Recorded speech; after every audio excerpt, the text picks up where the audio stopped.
One game for the Indiana Pacers in their third Eastern Conference Final. One game from their first NBA Final. One game for Larry Bird, who knows what it means to be an NBA champion, who reached the finals 5 times as a player. One game to get there again in his first year as a coach.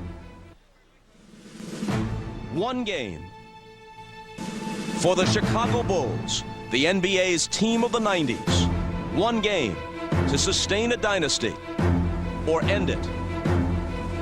One game from a finals rematch with the Utah Jazz.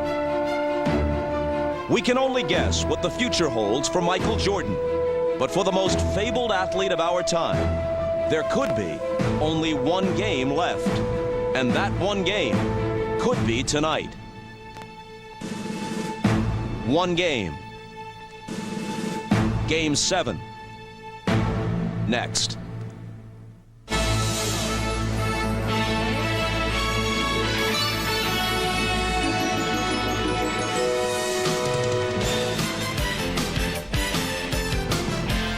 This is the NBA on NBC. The 1998 NBA playoffs. Tonight, it's the Indiana Pacers versus the Chicago Bulls. For the first time in its brief history, the United Center is the stage for a 7th game in the NBA playoffs. The Indiana Pacers won 3 ABA titles. They've never been to the finals in the NBA. This is the 3rd time in the last 5 years they've faced a 7th game on the road in the conference finals, one step away from the NBA's biggest show. Moments ago, the Chicago Bulls went through their usual pregame ritual, although there's nothing usual about a Game 7. What time is it? Game time! Woo! Come on, baby. And welcome to Game 7, everybody.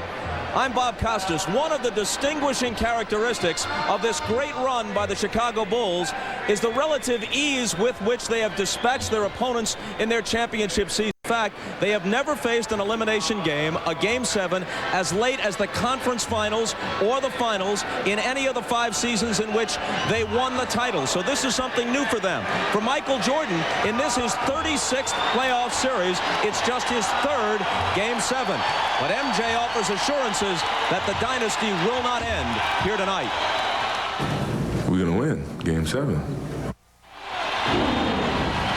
Well, it's not quite Babe Ruth calling his shot or Joe Namath as a nearly 3-touchdown underdog guaranteeing a win in Super Bowl III. But when the question was put to him directly, Michael said, sure, we're home, we're the champs, we'll win. Isiah Thomas is here, so too is Doug Collins. A Bulls win may be likely, but what's likely doesn't always happen in sports. If you were Phil Jackson, Doug, what would your biggest concern be tonight? Well, Bob, before the series started, Phil Jackson said, Michael Jordan cannot beat this team alone. That would be my biggest concern. Michael needs help today in the form of Dennis Rodman on the boards and defensively, and he needs help from Scottie Pippen and Tony Kukoc. In Game 5, they were terrific. You see the points and assists. In Game 6, Michael 35, Scottie and Tony only 9 of 25, 3 assists. Neither had a field goal in the 4th quarter. Michael needs to be fresh in the last 6 minutes of this game. So if the game is close, he can do what he does best, be the best closer in the NBA. All right, let's turn to the Indiana Pacers. They did not come this far just to be able to say that they made it exciting and they made it interesting. They came this far to win. Well, they came to win, but they want to forget about Game 5. You see, in Game 5, they shot terribly from the field. What they want to do is find gold inside, as they did in Game 6. They have established Smith and Davis in the low post. You see, they were combined 18 of 21 from the field.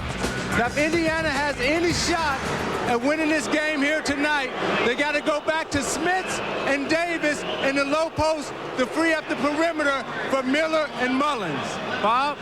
48 minutes, at least in regulation, to decide who plays the Utah Jazz for the NBA title. Game 7 is next.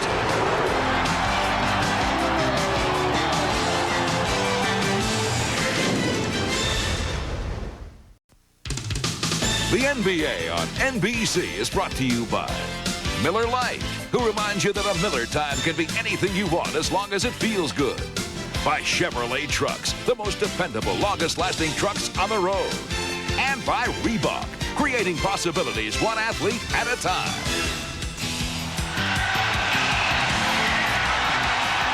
Beautiful spring evening in Chicago. Inside the United Center, here are the starting lineups for tonight's Game 7.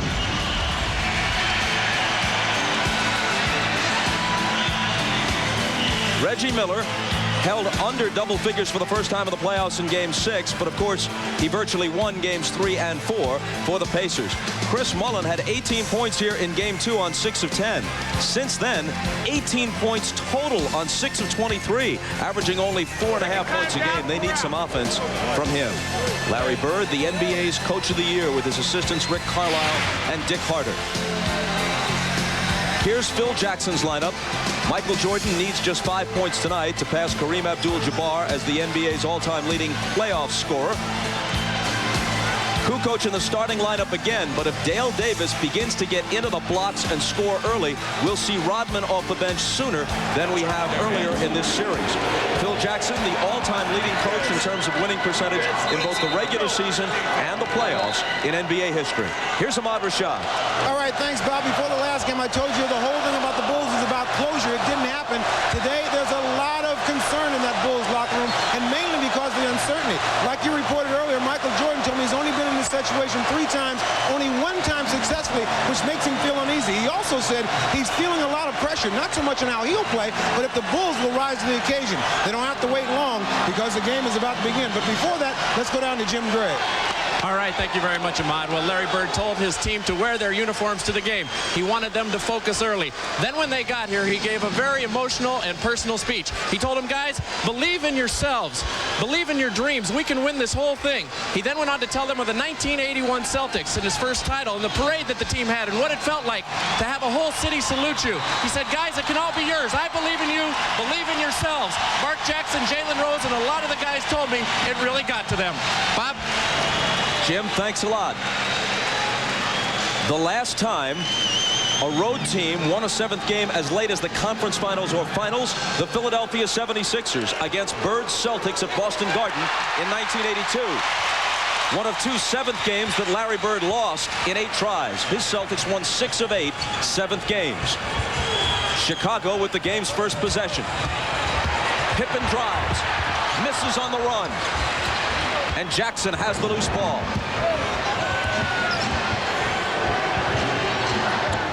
Look for the Bulls today to put more ball pressure on. They thought their ball pressure was very weak in Game 6. Miller lobs to Smits. He finds Dale Davis, who gets inside for the dunk. And that's where Indiana will attack right away with Smits and Davis. That's just the way Game 6 began, with Dale Davis getting position inside and slamming one home. He ended with a playoff career high of 19. Kukoc ties it, plus a foul. You can see early in this ball game, Chicago, 2 possessions, Scottie Pippen to the basket, Kukoc to the basket. Now that was a strong finish by Tony Kukoc going to his right. I thought Scottie flipped the ball up to get away from the contact. He's going to have to go strong in this game. The officials are Hugh Evans, Dick Bavetta, and Jack Neese. 3-2 Chicago. Remember now, Bob, Tony Kukoc is a much more effective player when he gets off early on the offense.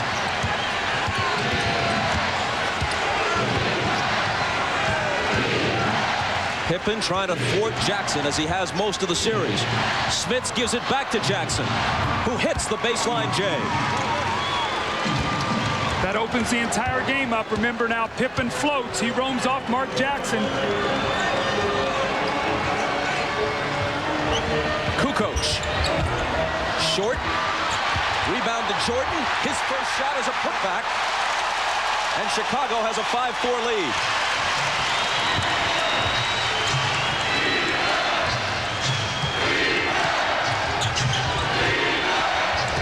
Jackson into the lane for Smits. Knocked away by Longley, but Luke is hit with the foul. Now you watch the way Michael attacks this offensive rebound. He'll move Miller around, and then as the shot goes up, watch as he goes after it, goes up and puts it right back in. He attacked that rebound, Doug, like it was a hungry, like he was starving for that basketball. Michael Jordan has come out with the type of energy and emotion that Phil Jackson wanted to see in Game 5. I would say that was a pretty determined effort. That was Smith's first point, but he got the assists on the first 2 Pacer baskets. See, now 3 key players to start this game for Indiana are Mark Jackson, who has a field goal, Dale Davis, who has a dunk, and Rick Smits, who has 2 free throws. So if you're Larry Bird, you have to be happy with your start.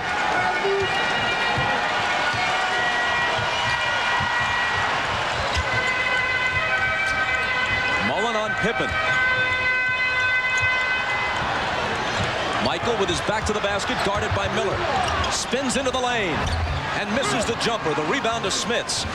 His outlet is to Jackson.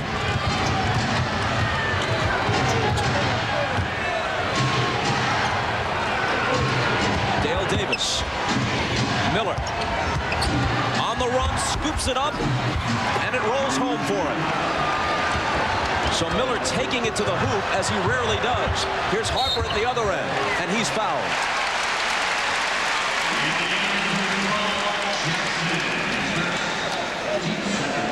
The Pacers have a lot of Game 7 experience. What they don't have is finals experience. Only little-used reserve Mark West has ever played in an NBA final. That was in '93 as a member of the Phoenix Suns. Bob, one of the things I've seen here early by Indiana, I thought in Game 5 they came in expecting the Bulls to hit them hard. They got on their heels, never recovered. They've come in the aggressive attack mode in Game 7, which is very smart. Don't wait for the flurry. Don't wait to get behind. You be the attack man.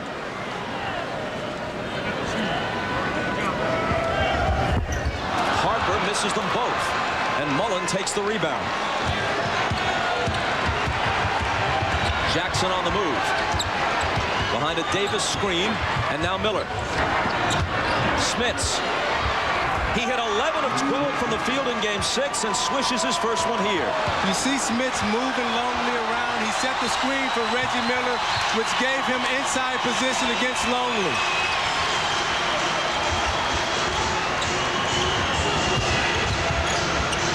Kukoc with room. Rebound to Jackson.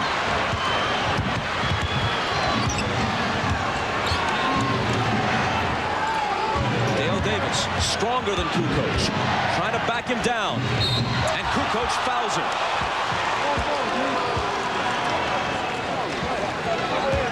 Now you watch, the screener who sets the pick always gets the shot. Look at the position that he was able to establish because he set the screen. He spinned off of Longley's body and shot the turnaround baseline J. When Rick Smits is effective screening, Doug, that frees him up inside so he can come out and have big nights. Dale Davis misses the first free throw. He's shooting 50% with that miss from the free throw line in this series, but 73% from the floor.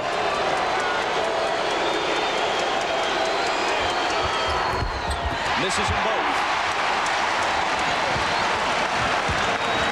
Bob, remember now how crucial free throws are in big, tight playoff games. And Indiana in the playoffs has really been shooting them exceptionally well, other than Game 6. And other than Dale Davis, a sub 50% free throw shooter for the year. Up and under by Jordan, but can't hit it off the glass.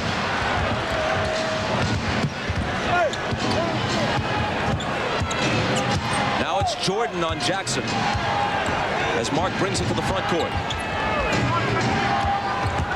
Mullen lays it in, and Indiana hasn't missed from the field. 5 of 5. Now the Bulls throw it away. Pippen deflected it out of bounds. Still Indiana ball. You know, on that last drive, Tony Kukoc went high side and Dale Davis sealed him, which let Mullins go to the baseline. They're so conscious of Dale Davis. And how long is Phil Jackson going to stay with Kukoc in this matchup against Davis? Davis again, good again. I think he's going to go right down to the bench right now. Phil's going to call a timeout. This is something he usually doesn't do. He has great confidence in his team, and he lets them play through these kind of moments. Phil Jackson told us yesterday that if Dale Davis gets off to the kind of start he had in Game 6 at Market Square Arena, he will yank Tony Kukoc early and go to Rodman. It's the Pacers by 9.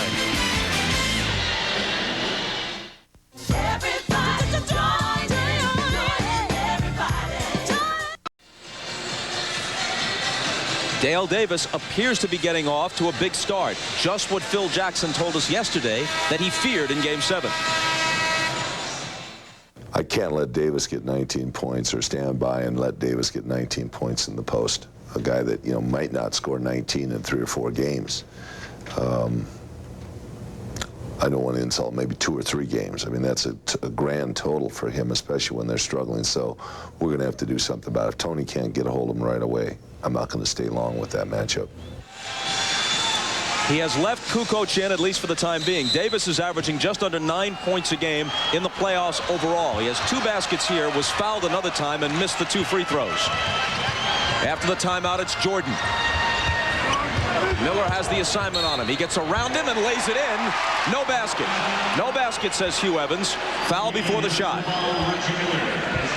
Out of that timeout, you can see Chicago came with a screen roll off Smits, trying to get him involved. And Michael's so determined on this play. The foul before the shot. Jordan slipping a bit, regaining his footing. The shot swatted away by Dale Davis, and cleanly. Michael recovers it. This is what you don't want if you're Chicago. Michael expending so much energy early in this game trying to get his shot. And Dick Pavetta stops play. Chris Mullen picks up his first.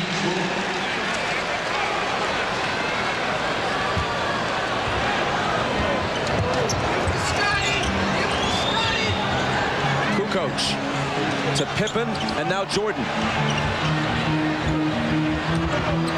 The crowd seemingly stunned, rather quiet at this stage. Good pass to Harper from Jordan. See, I see Chicago being very tentative right now. Kukoc passed up 2 shots, and if he's going to be out on the floor, he must take those shots, or else Phil must come with Dennis Rodman to supply defense. Davis again, double team, so he gets it out to Jackson for 3. There's that play we talk about, the importance of Mark Jackson making the open shot. He's at 2 jumpers now with Scotty helping in the post. And when you have to come and double team Dale Davis, you're into an area you don't want to be in. Longley can't control it. Mullen has it. Jackson pushes it up the floor, cut off by Harper. Going right back inside to see if they get the double team once again. Davis turns to face the hoop. It's Kukoc alone on him. Now Harper comes on the double. Davis hits the turnaround, and the Pacers lead by 12. See, what Indiana has done is they're softened the Chicago Bulls up inside. Now when you come with the double team, that should free Mullen and Miller up to attack from the outside. And Phil Jackson is looking for Dennis Rodman. He's not on the bench. I think he's riding the bike, so he'll be coming into the game. Kukoc with a bad miss. Here comes Jackson back the other way. Jackson to the hoop. Swatted away from behind by Pippen, who fouled him. Now, the last time these 2 teams played here, Game 5 of this series, Indiana had that atrocious stretch in which they missed 18 consecutive field goals in the first half. They are 8 of 8 from the field so far in this one. They're in a great rhythm, Bob. Everything they're doing right now, they're doing with precision. They're screening. When they throw the ball in the post, they're taking their time. If the double team presents itself, they're finding the open man. If not, that guy is pounding it in the post. They're playing a picture-perfect first quarter in a Game 7 on the road. Doug, they're a very confident basketball team. You look at Mark Jackson's numbers in this series. Look at the turnovers in the 3 losses and the turnovers in the 3 wins. That's what Larry Bird wants from him. And this Indiana team has won 3 of the last 4 in this series right here. Chicago beat them the first 2, but Indiana has pretty much controlled Chicago since then. Here comes Rodman. Back to the Chicago bench. He was back riding the bike to stay warm. They may need him any minute. Here's Pippen inside. Longley confronts him. Rather, Smits, I should say. And there's an Indiana foul. Bob, what they're going to need from Dennis Rodman is this right here, an energy lift. Toughness, emotion. Remember game one, the Bulls were so flat. He came in off the bench, made tremendous hustle plays, and got this crowd into the game. And he should be able to capitalize on the offensive boards, because every time they go to Pippen and Jordan in the low post, they're coming off of Longley. Smith is coming off of Longley to double team, which should free Rodman up for offensive rebounds. Rodman in, Kukoc out. The foul on Smits was his first, and Pippen makes one of two. Rodman got a piece of it right away, but couldn't quite control it. And Bob, great balance right now for the Pacers. Everybody in the game has a field goal. Jackson, Smits. Pippen got a hand on it. Longley picks it up. Here's a 2-on-1 break. Michael to Pippen, the trap.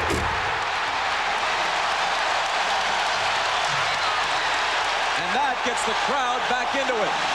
And Indiana immediately turns it over. You know, the reason why they got that turnover is because they forced Jackson to pick his ball, to pick the dribble up early in the backcourt, which created a busted play. Here's Michael trying to seize some momentum. Pippen fakes the three and drives. Contact and an Indiana foul.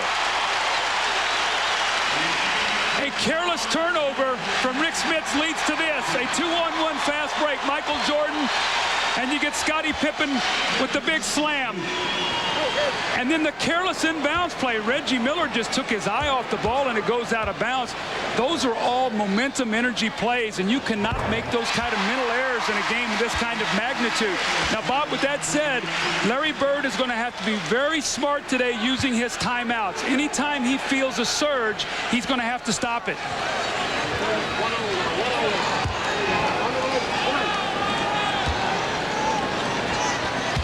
Antonio Davis comes in for the first time. Again, Pippen makes one of two. Mullins saves it in. Indiana's lead is 9.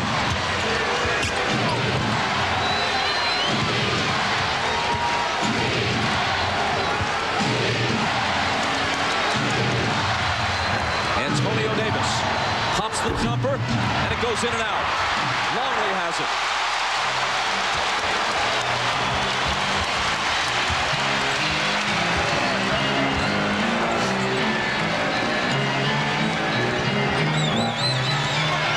Jordan with Miller on it.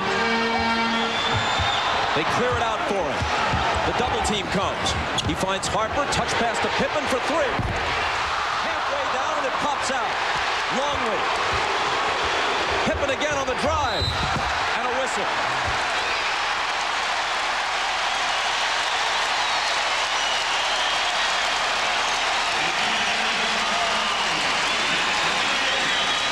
The foul on Antonio Davis is first. Folks, you can log on to MSNBCSports.com as NBA Showtime extends its coverage to the internet. Click on video features and get the inside stories from NBC Sports commentators. Plus, check out Bill Walton's team-by-team preview of next month's NBA draft. It's all at MSNBCSports.com. This is very important. Scottie Pippen has missed a couple free throws early in this game. That starts playing on your mind. And if he's going to take that ball inside and get fouled, then he's going to have to convert it to free throw line, because we know Indiana is not going to give any layups. And you see the fact that Dennis Rodman has had on this game already. As soon as he entered into the game, the energy in the building picked up, the energy of his teammates picked up. They started picking up full court. That's the effect of a Dennis Rodman. It's not necessarily his rebounding, but it's the intangible things that he brings to the game. Pippen is bleeding, we're told, from somewhere. We can't see it from our vantage point.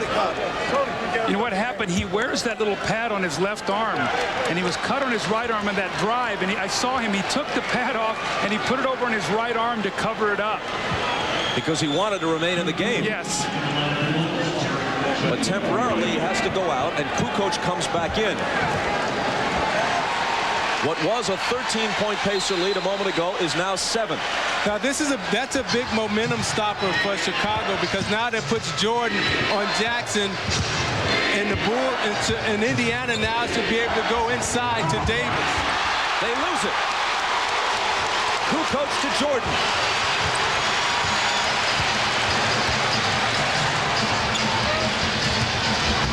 Harper tripped and fouled.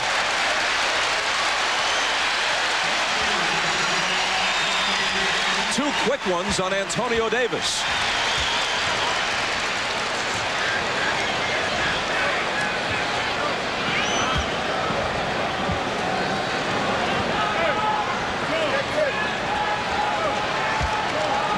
Harper taking his time walking to the line. A chance to make this a 5-point game. Bob, in a game like this, there's going to be a lot of ups and downs. You're going to have your moments. Teams are going to make their little runs. You've got to keep your composure. Larry Bird told his team during a timeout, this is not a 5-minute game. This is a 48-minute game. We're going to have to play that way the entire night. So take these little surges and play through them with poise and patience. 1 of 2 for Harper, and here's Ahmad. All right, Bob, Scotty did have a cut on his arm, and they had blood on his shorts. The reason he left the court was to go and change shorts, and he's now back and prepared to go back in. Bob? Miller misses off the baseline. Antonio Davis gives them a fresh 24. And it's Davis with the left hand. The shot doesn't fall, but he was fouled. That's a big foul, because that's going to be 2 on Luke Longley. We know the presence of Longley inside.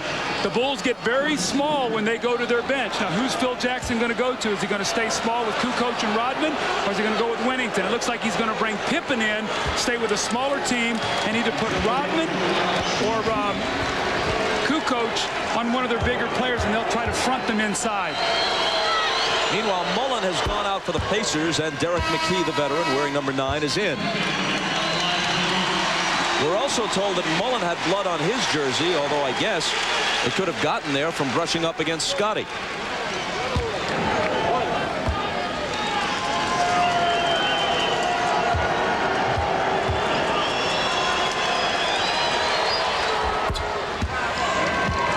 Pacers by 8.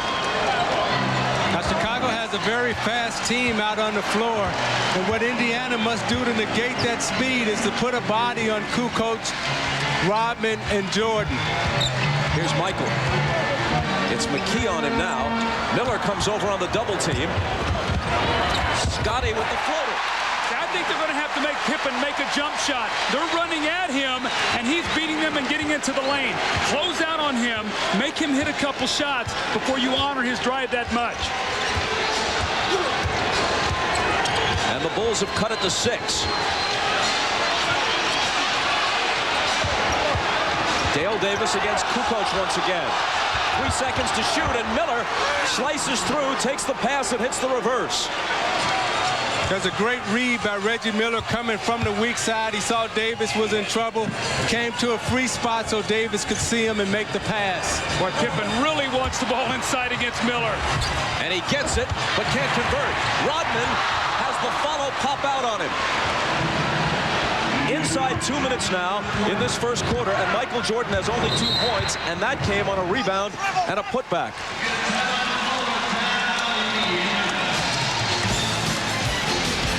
Now you watch Scottie Pippen in the low post. As he gets it, he fakes, and he uses his speed to go around Miller with the extension right over Davis's fingertips. Now you watch Reggie Miller on the weak side. Always moving, always moving. Ron Harper turns his back, can't see him, gets out of his vision, makes the back cut for the layup.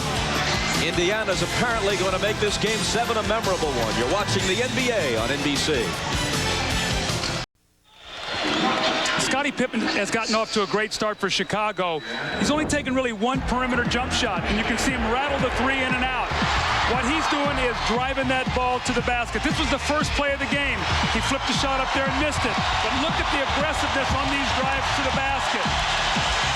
His shot chart, everything is in the paint. He's taken 2 shots outside and missed them. But more importantly, he shot 6 free throws. They must back off of him, Bob, and make him make a couple jump shots. The Bulls as a team are 5 of 15 so far.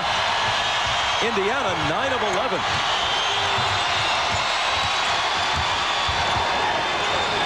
Miller fakes the three on Jordan. Bounces it into Dale Davis, working against Rodman. Now it's Jackson. Missing on the three. He had hit one earlier.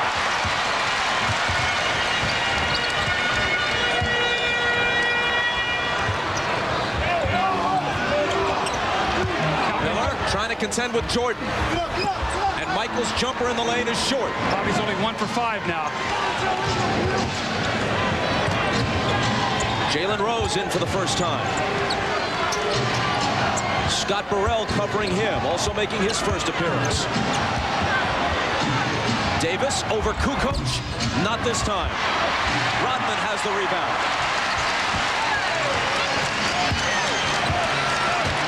Pippen stutter stepping on the run. Doesn't get the roll, has his own rebound. Misses that one. One more try in a crowd and a foul. Pippen's really struggling a little bit with his outside shot. You know, he said earlier this week that he just didn't feel comfortable, and you can see him trying to get to the basket, passing up the little 15-footer, then fighting it, not really having to touch around the goal, but he stays with it. You know, a lot of times you can get your rhythm by going to the free throw line, and that's what Scotty is trying to do, get his rhythm at the free throw line, so therefore it would translate into his outside jump shot. The foul was on Derek McKee, his first.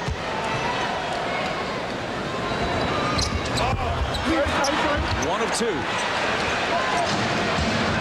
Pippen 5 of 8 at the line so far.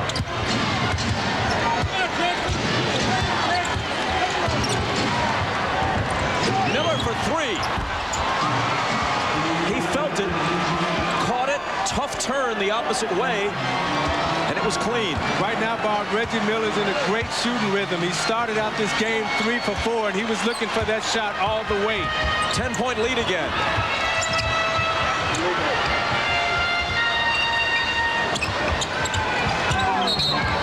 And Kukoc is fouled by Mark Jackson. 2 on Jackson. This is a set play. Reggie Miller on a little zipper screen coming to the top. That's a tough catch. You're going away and you turn and you square. That's great footwork and a follow through in the shot. I think Indiana's going to have to start using a little bit better judgment here, Bob. They're so aggressive in this first quarter. They're fouling out on the floor right now and putting Chicago to the line, I think, needlessly. So maybe back off a little bit, play a little softer on the perimeter, and channel a little bit of that enthusiasm that you have right now. Pacers have had 10 fouls called on them in this quarter, double the limit. Bulls, meanwhile, with 4 team fouls. But see, I think Larry Bird will live with that because he wants his team to come out and be aggressive. And when they're aggressive, you know, they play much better. As you can see, they have the lead right now. Looking to take it back to 10 before the first quarter ends. Miller, Rodman up on him. Pass in the lane to Davis. Little jumper, off. Loose ball, grabbed by Rodman. Heaves it at the horn. And after 1, the Pacers, who are up by 13 at one point, lead by 8.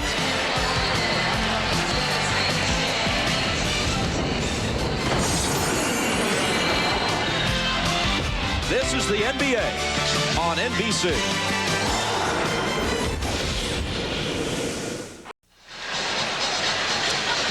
Indiana with an 8-point lead, and they've done it on the strength of what Isiah said, going inside, finding gold in that paint. 5 of their 10 field goals in the painted area, 2 threes by Miller and Jackson to keep the floor nice and spaced.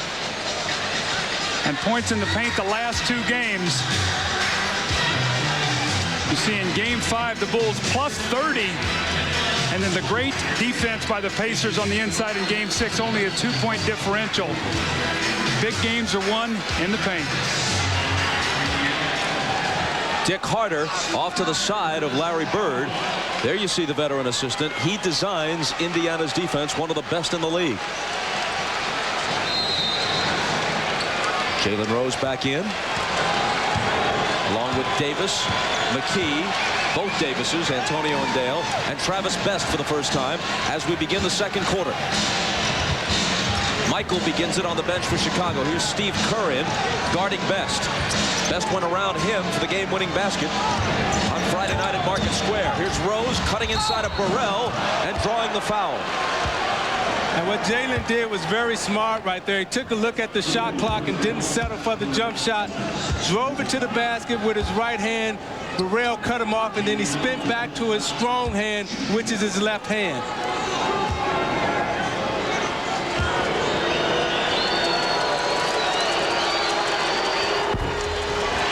Can't hit the first one. In the games they have won, he's made a major contribution each time. Not so in the 3 defeats. Of course, one of those 3 defeats, he was suspended and not in uniform, not even permitted to be in the building for Game 5. He's a tough matchup for Chicago. They really have no one that can guard him because Pippen is spending his time on Jackson and Best, and Jordan is spending his time on Miller. So that frees up Rose to kind of roam around. And while nobody stops Michael, Rose does a pretty good job on him trying to contain him. Here's Kukoc, 5 on the 24. He lets it go and misses it badly. Rebound flat-footed to the 5'11" Travis Best.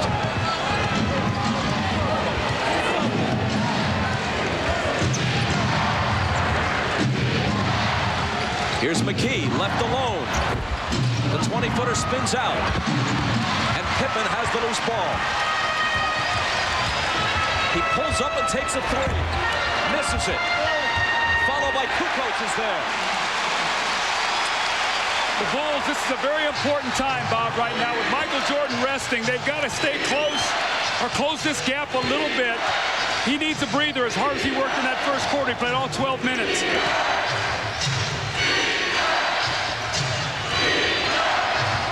Rodman on Antonio Davis, who puts it on the floor. 5 seconds to shoot. Travis Best got to create something against Kerr. Jumper over him. He was fouled, it appeared. Or was it a 24-second violation?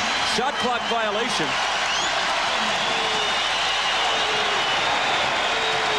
I thought he had actually beaten the clock and got it off in time. What's happened to the last 3 possessions for Indiana, they've gotten very slow in their offense. Too much dribbling, not enough movement. The Bulls have locked in, forced a couple bad shots.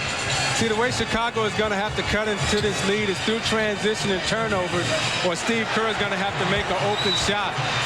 Here is Kerr, foul before the shot. Kerr played 14 minutes in Game 6 and managed only 1 shot from the field, which he missed. He's averaging less than 3 points a game in this series. See, with this group on the floor, Pippen pulls up and he takes a long J, but Kukoc is there to lay it in, and that's the way they must score against this lineup because they're very thin inside right now. As the Bulls put it back in play, there's a nearly immediate whistle. Derek McKee hit with his 2nd personal.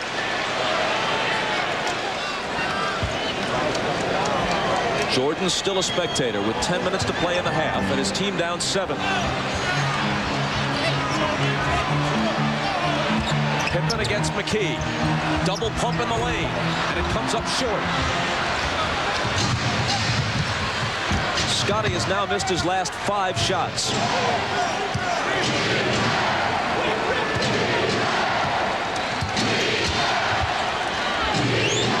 Dale Davis. Burrell trying his luck on him defensively. And play is stopped before he can make his move. 9 minutes and 32 seconds to play in the first half. Indiana by 7. The Jazz host tonight's winner in the NBA Finals, Wednesday night on NBC. The NBA on NBC is brought to you by Gatorade Thirst Quencher. You either have it in you or you don't. Life is a sport. Drink it up. By Jeep, makers of the Jeep Grand Cherokee, Cherokee, and Wrangler. And by Gap.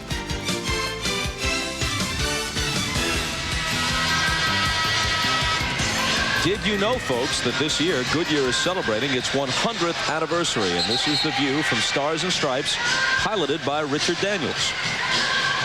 Bob, you look at the field goal shooting to start this game. The Bulls are only 6 of 23, but they have 7 more shots because they have 8-3 on the offensive boards. Indiana's shooting 10 for 16, 63%. That's what I was talking about in the opening. They almost have to play a perfect game. With all this, they're only up 7 points right now. Michael comes back in after sitting out the first 2:28 of this second quarter. Miller is for the moment on the Pacer bench.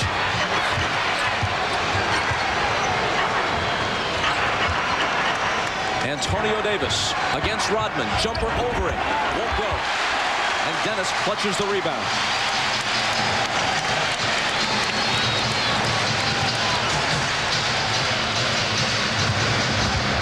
Coach out to Jordan, puts it on the floor against McKee, and the fadeaway is good. Only his second field goal. Well, you see the floor is spread out right now because of Butler is in the basketball game. He's a good three-point shooter. You got Kerr in there, and you got Kukoc, so therefore the penetration lanes are open for Jordan now. Best open for three. In and out. Jordan back the other way. It's Kerr. His three is there.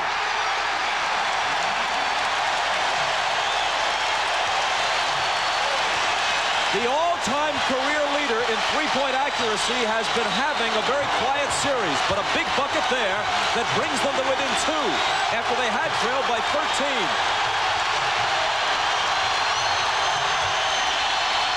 Antonio Davis surrounded, and his pass picked off by Kerr. Here comes the crowd, and here come the Bulls. Looking to tie. Michael missed it.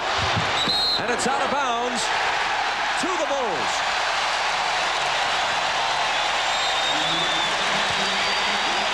The Pacers offensively are standing around right now. They're trying to take advantages of mismatches. There's no movement in their offense right now. And the Bulls are giving help and getting back, getting into the passing lanes. And then now running out. Steve Kerr with a big three there to help his team. More importantly, to help his confidence. So with that, they bring Smits back in. Jordan splits the defense and ties the game.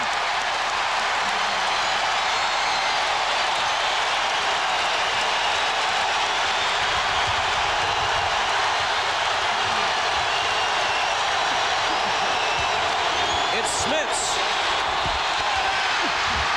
Kerr has it. And now the Bulls look to take the lead.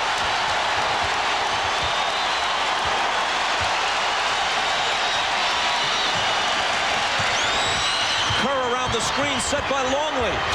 Dumps it off to Rodman, who'll be coming to the free throw line.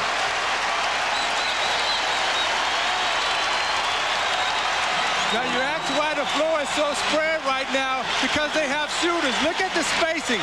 Look at the driving lane. There's no one there to impede his progress. Now Michael knows that he has shooters out on the floor right now. Penetrates, drops it to Kerr for the three. Meanwhile, the last foul was on Antonio Davis, which is his third. Now you watch Jordan inside. The double team is late.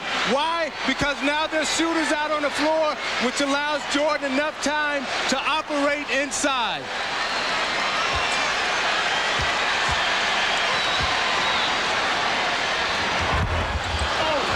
Rodman can't hit either free throw. Jordan, by the way, has passed Kareem on the all-time playoff scoring list. He's number 1 now. Rose. A seemingly fearless player, even at the height of playoff pressure. Michael poked away from behind and out of bounds. The Bulls retain it. But first a timeout with 6:56 to play in the first half.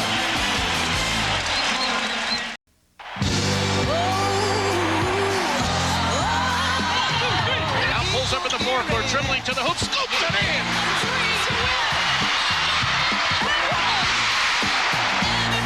Down the way, put it up, Michael! 3-on-1 now, crossover, Stinson, reverse, good! Witherspoon behind the back, Cookie Johnson,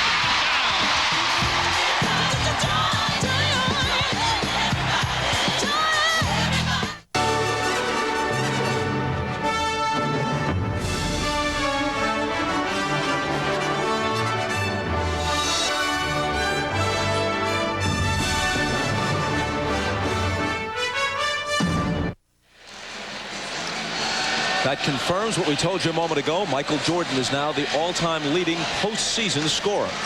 Well, Bob, after a slow first quarter for Michael Jordan where he's working so hard, he comes back in after a rest, and he's got his legs now. The nice drive and the shot over McKee, the fast break pass out to Steve Kerr, and then with all the shooters on the floor, the hesitance to double team and the layup. Michael Jordan comes in after a rest, a 7-2 run by the Bulls to get them back.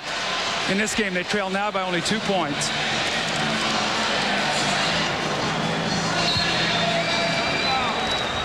Hugh Evans hands it to Michael. Into the lane he goes. Ball knocked loose. He recovers, forces up the shot as a whistle blows, and he'll come to the free throw line. We know the NBA Finals will start on Wednesday at the Delta Center. Will it be the Pacers or the Bulls? As the opponent for Karl Malone, John Stockton, Jerry Sloan, and the Jazz. A rematch? Or for the first time, will a former ABA team make it as far as the NBA Finals? The Nuggets, the Spurs, the Nets, and the Pacers, the 4 teams that came in with the merger in the mid-70s, all have had stretches of success, but they have never, none of them, reached the NBA Finals. Smits reaches the bench after being yanked with his 3rd foul. The importance of that Pacer bench. Michael Jordan, nobody blocks him out. The best player in the NBA. He follows his shot up and gets the three-point play the hard way. The Pacer bench today, so vital in their success, only 1 of 5. And after trailing by 13, the Bulls now lead by 1. Best into the lane, and hold on. There's a Chicago foul this time.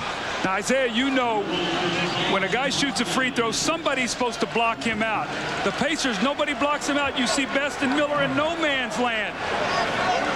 Somebody's got to block out Michael Jordan. You give him an easy one. Yeah, and with Smits on the bench right now and Antonio Davis, he has 3 fouls also, so they have to come with a smaller McKee. Look for Indiana right now to try to get Miller off with some easy baskets off screens. Foul on Rodman was his first. Best to the hoop. Chicago doesn't have anybody quick enough, really, to contend with him. He's like a water bug out there. You can see Larry Bird's philosophy. Our bench might not be performing well right now, but we think in the end it's going to help us win by being fresh. Jordan. No look pass to Longley, and getting a piece of it was Dale Davis. Bushler comes up with it for Chicago. Davis's 2nd block of this first half. And an offensive foul against the Bulls. Yeah, they called Jordan underneath. He threw Reggie Miller away, went to make a cut, and then he grabbed him and just shoved him out of the way. You watch him go up to fake a cut, and as he goes to fake the cut, he just throws Miller out of the way. And Jordan picks up his first. And Miller is very good at feeling pressure and reacting and forcing the official to call a foul. Best was fouled as he released the pass. Isiah, the last possession, Chicago took a shot, and I looked up, and Jalen Rose was leaking out to the half-court line, as was Reggie Miller. All 5 Bulls were on the board. You got to have 5 guys rebounding. The Bulls are getting second shots. You can't worry about running right now. Yeah, especially when you're trying to win on the road. You got to pick up all the loose balls. Best misses, and the rebound comes to Bushler. Foul a moment ago was Kerr's first.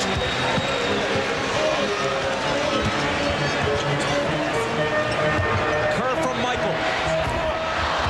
Gets his own rebound and is belted by Best. You know, Bushler hasn't scored a basket in this game. However, his energy on defense and offense has uplifted this Chicago Bulls team.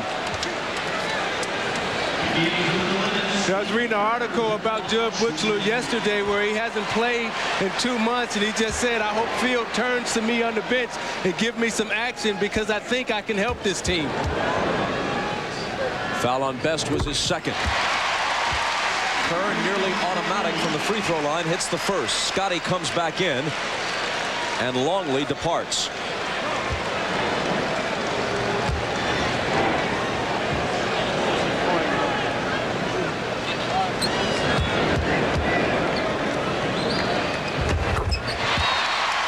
Them both. See, I like what Phil Jackson has done. He's bought time from his bench He didn't look to him in the first 5 or 6 games, but now he's bought time. Best misses a 3, and Bushler has the rebound. Jordan to the hoop, then dishes it out to Pippen. Cross-court curve, open 3, got it!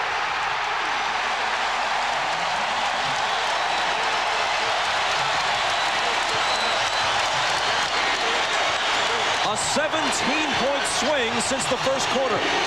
Chicago by 4.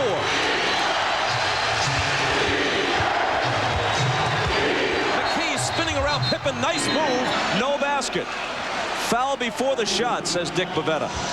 Now you watch Dennis Rodman, who sets an open court screen on Reggie Miller so Jordan can drive off. He nails Miller. Miller falls down, is slow getting up, and they swing it cross court to Kerr, and he's wide open for the J. Miller is late in getting back, and he nails the 3. McKee can't nail the free throw.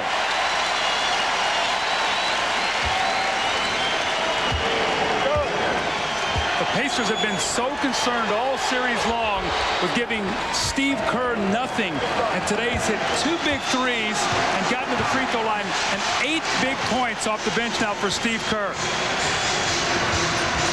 Michael in the lane. The Bulls by 5. And Jordan into double figures with 11.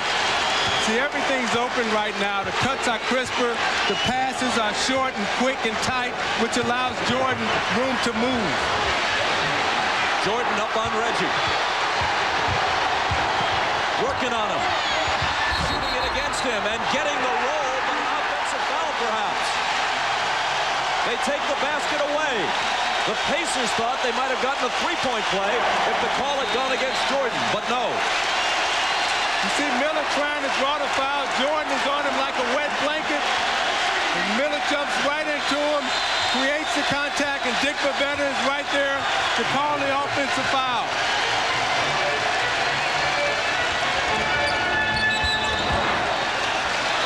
And Jordan is pushed. So you watch Jordan right here. What the rest has done for him, as Doug pointed out, is that the bench has come in and allowed him to get his legs back. You see the floor is so spread out now because they have shooters. So all you need is an easy pick inside, and now he's only going against 2 defenders inside. If Dale Davis comes to help, he can dump it off to Rodman.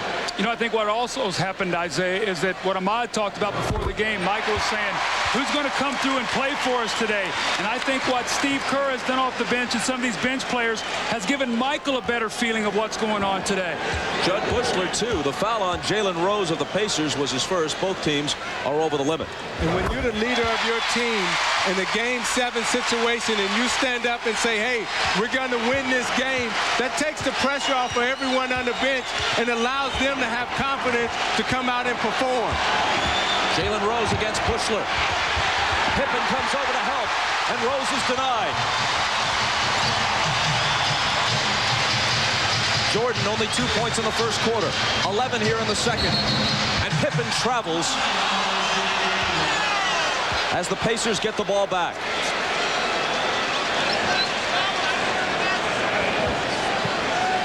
Chris Mullen, after a long stretch on the bench, is going to come back in for Indiana. Not until the next whistle. Here comes Jackson. Lobs it up there for Davis, and Rodman breaks it up. But Jackson is there to grab the loose ball. Miller all alone for 3. And it misfires. Harper, Scotty to the basket. Loose ball chased down by Jackson. Slings it cross court to Miller. And Dale Davis couldn't latch onto the pass. But apparently Bushler touched it, and Indiana will have it when we come back. I'm Hannah Storm in New York. Coming up on the Prudential Halftime Report, we'll be joined live from Utah by two key members of the Western Conference champion Jazz, Bryon Russell and Howard Eisley. They await the winner of the Bulls and Pacers in the NBA Finals beginning Wednesday night in Salt Lake City. We'll also bring you highlights of an excellent women's team representing the United States in the World Championship of Basketball. Right now in Chicago, the Bulls lead the Pacers in Game 7, 40-33. That's a 20-point turnaround from when Chicago trailed by 13. As we send you back to Bob Costas. And from Hannah Storm to Michael Jordan as we listen in on the Chicago bench. All right. You just got to be aggressive. You got to keep going at him. Hey, there's 2 minutes and 51 seconds left in this quarter. Finish the quarter strong. Come on, let's go. Bob, I'm ready to play. Put me in.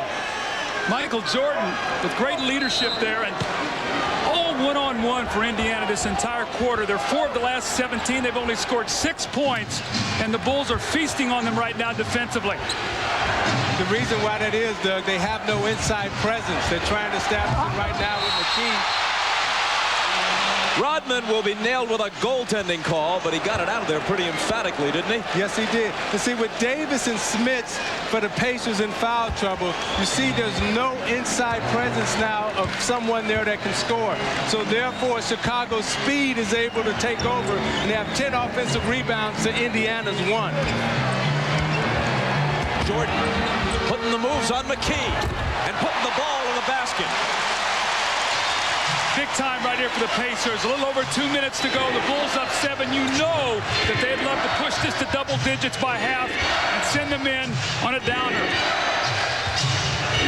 Miller on the move and fouled by Harper. After hitting their first 8 from the field, Indiana's gone cold. Michael Jordan got off to such a slow start. He comes back in the second quarter. The rhythm is back, the bounce in his step. It's given his team such an emotional lift in this quarter. After he was hit with the foul, not Michael Jordan, but Ron Harper picks up a technical. Michael's expression is one of annoyance directed at his teammate. Not now, don't give him a free point. Mullen steps up, swishes the free throw on the tee.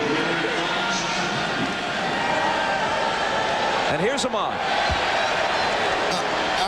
All right, thanks, Bob. When we came out of that last time out, you saw that conversation on the bench. Michael starting getting animated, telling the team, come on, let's go, let's finish up this next quarter. Well, in the first quarter, there was no conversation whatsoever. So, as you can see things changing, I think it's all on the shoulders of Michael Jordan to get his team involved emotionally. Bob? Thanks, Ahmad. Indiana picks up 3 points at the free throw line. 1 by Mullen, 2 by Miller. And they're back to within 4.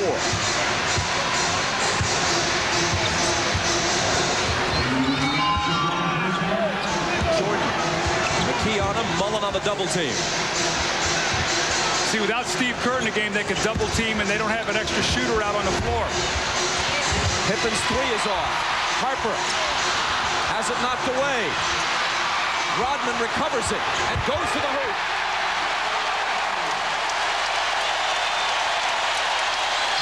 Bob, remember in Game 6, the Bulls were down 10 right before the half, and they closed to within 3. Let's see if the Pacers can do the same. Dale Davis against Rodman, tries to muscle it up. Jordan came over to help, and Davis was fouled. Now, the 2 players who are responsible right now for this rush of energy and emotion is Rodman and Judd Buechler. You look at Buechler, knock the ball away from Rodman, from Jackson. Rodman is right there for the easy layup. Energy and emotion, as Ahmad talked about, what Jordan wanted in the huddle, Rodman and Buechler has come out and given him that. Rodman hit with his second foul. But Davis isn't even close on his first free throw. Buechler goes out to a round of applause from the Chicago fans. He really did a job while he was in there. And Kukoc comes back in. And has no points to show for it. Those intangible things you do to help your team win, Bob. It's what's known as playing a good floor game. 1 of 2 for Davis.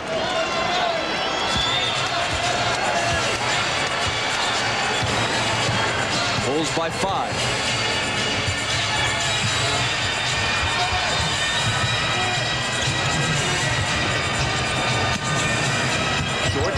Vecsey on him. Michael into the lane. The follow. That doesn't drop, but then Pippen is there finally for the tip. Indiana has got to get on the boards. Remember we talked about in our open the offensive rebounds. The Bulls were 24-9 in Game 6 and lost. Today, that is the difference in the game right now because it's giving them multiple shots even though they're not shooting well. The ball is kicked out, and the Pacers will have it. So you see Larry Bird sitting there, and he's just trying to weather the storm because he knows that with no Antonio Davis and no Rick Smits, they really have no inside presence, and he's just trying to hang on right now. Jordan's on Jackson.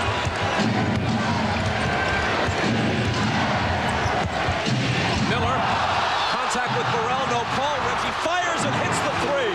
That was a huge no call because Reggie loves that move where he turns and tries to sweep the ball through you. That's a three-point play. Cuts the lead to 4. Jordan on the move. Left hand. No. Rodman has it. Jordan can't hold on. Pacers will have a chance now as the game clock barely overlaps the shot clock to cut this to 2 or maybe 1 if they hit a 3. Reggie for 3 again. Good again. A 1-point game, just under 10 seconds. I'm running at Michael Jordan right now. Get it out of his hands. Michael against McKee. Finds Burrell, and Burrell with a huge hoop that beats the horn.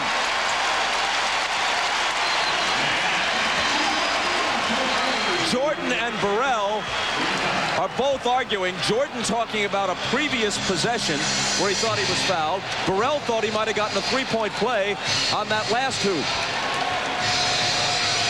You see, Doug, you talked about going to double Jordan, but he's so smart, and he sees the floor so well. You see Burrell goes up, hesitate, takes the double pump, and the hit from Dale Davis, but they don't call the foul. And you see Michael Jordan going right at Hugh Evans, wanting a foul. He said, hey, I was going up, and he knocked it out of my hands. That was a foul. Whether it's Hugh Hollins or Hugh Evans, no matter the hue, the Bulls apparently are seeing red. Their lead is cut to 3. Stay tuned for the Prudential Halftime Report coming up after these messages. You're watching the NBA on NBC.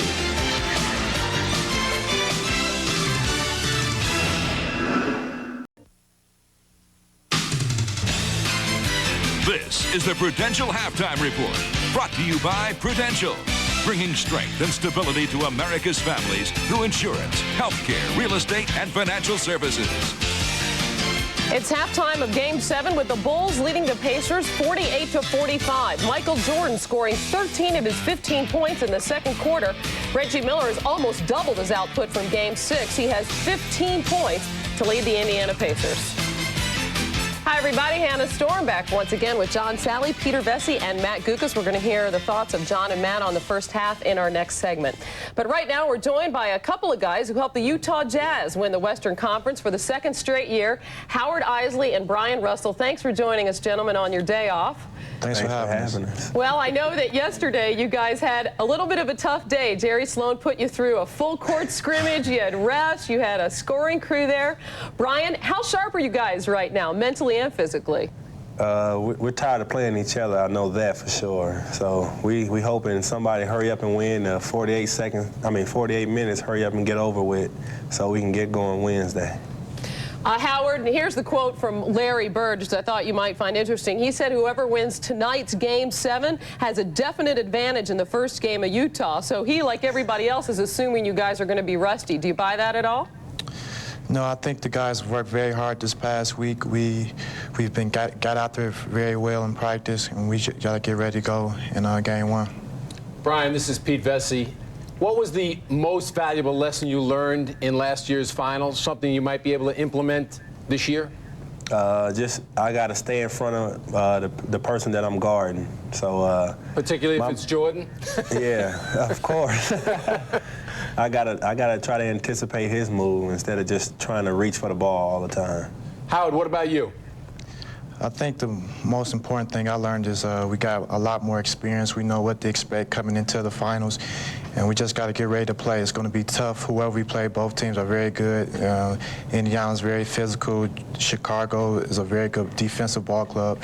We just have to be ready to go from the jump ball. Howard, I'm finding it very intriguing that you were a free agent last summer, yet you could have gone to the Clippers for one and probably one or two other teams for more money. Yet you came back to the Jazz, and you could have started for those other teams. I thought the young guys today were supposed to not care, or supposed to care only about money. No, I don't think that's the case.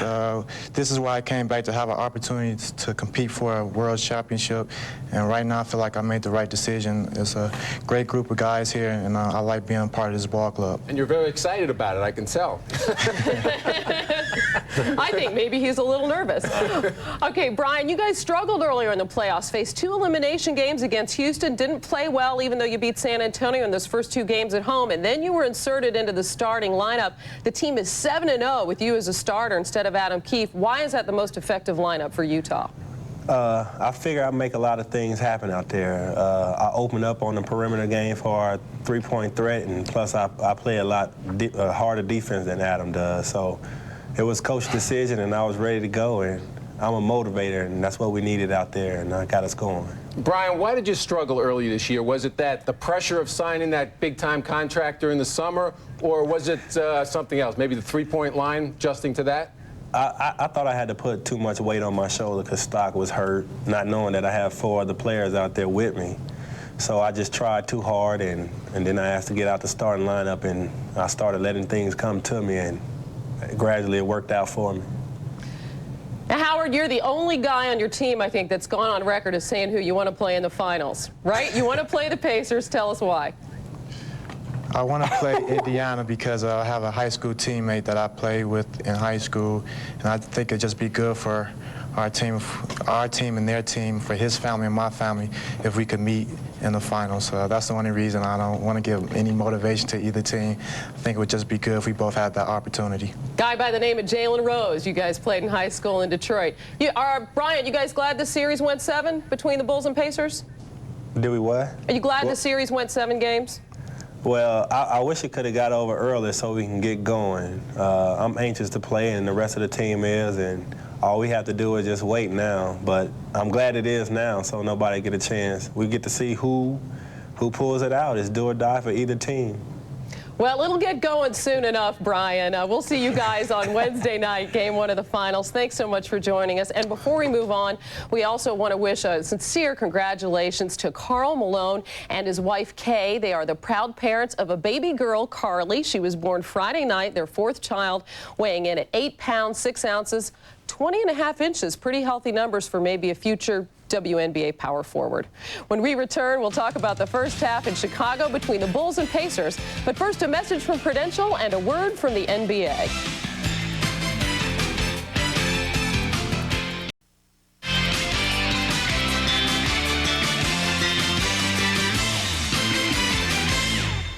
At halftime, the Bulls lead the Pacers 48-45. They withstood that early run, and a lot of talk before this game started about the very real possibility that this would be Michael Jordan's final game if the Indiana Pacers pull out a win tonight in Chicago. But Matt, Michael is doing everything he can to make sure it's not his final game. Well, Michael Jordan came out of the blocks trying to do everything. That's not exactly a newsflash in this setting. And Michael, not just doing it with shooting the ball, got started by going in amongst the trees for an offensive rebound and a stick back, his only field goal, and then drawing the familiar crowd and the nice dish to Ron Harper, and then the nice up and under move to tie the score at 28 all. 4 rebounds and 5 assists also for Michael Jordan in that first half. Now, Michael Jordan did expend a lot of energy in that first half, but he has worked very hard to get himself in this position. He's in fabulous shape. He can handle it. That's why Michael's so great, though, right? He makes everybody else better, and he can make himself better, too. He does it all.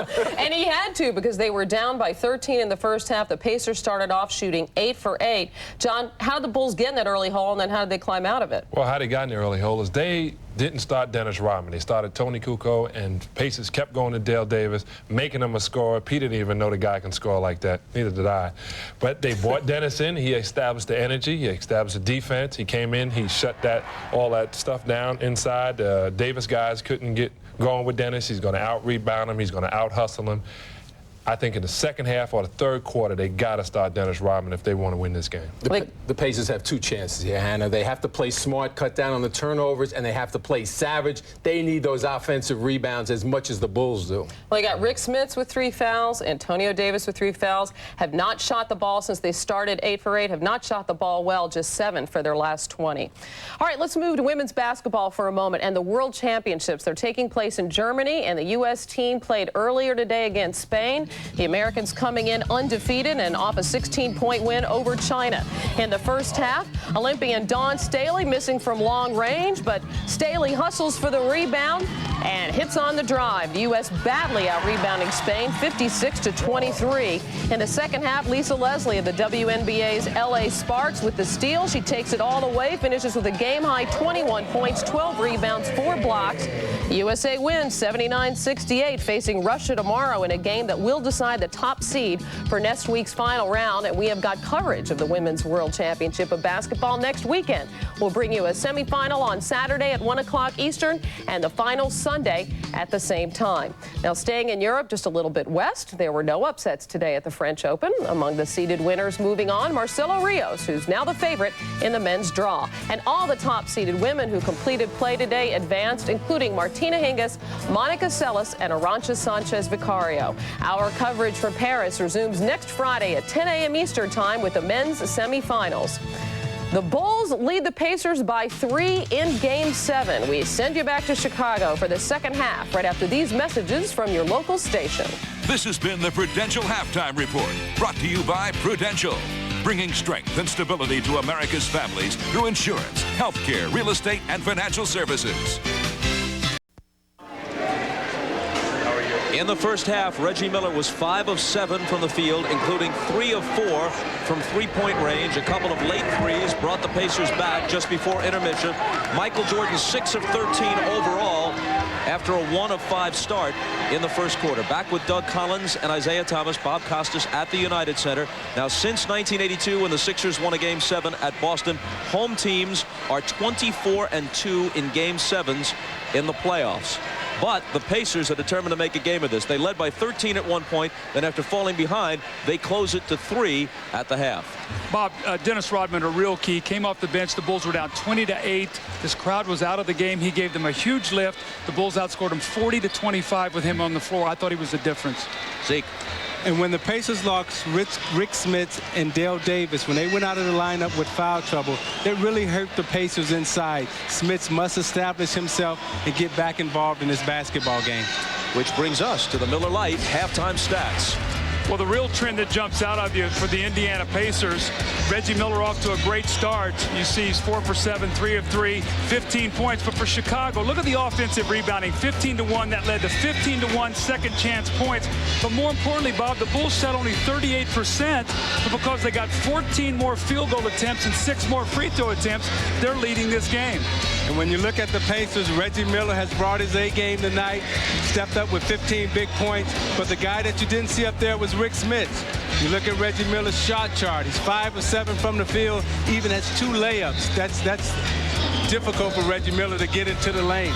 Now, Michael Jordan started slow, but finished strong with 15 points. But the 2 people that you don't see up there is Jud Butchler and Dennis Rodman, who allowed Michael Jordan to go inside and get those 4 easy field goals. The 2 road teams that have managed to win a Game 7 in the playoffs since 1982 both did it in 1995. Houston at Phoenix, and Indiana was the other at New York. The excitement of the WNBA returns to NBC. Saturday, June 13th, a rematch of the inaugural championship game. League MVP Cynthia Cooper and the champion Houston Comets host Rebecca Lobo and the New York Liberty. Then Sunday, June 14th, Lisa Leslie and the LA Sparks face Cheryl Miller's Phoenix Mercury. The WNBA on NBC.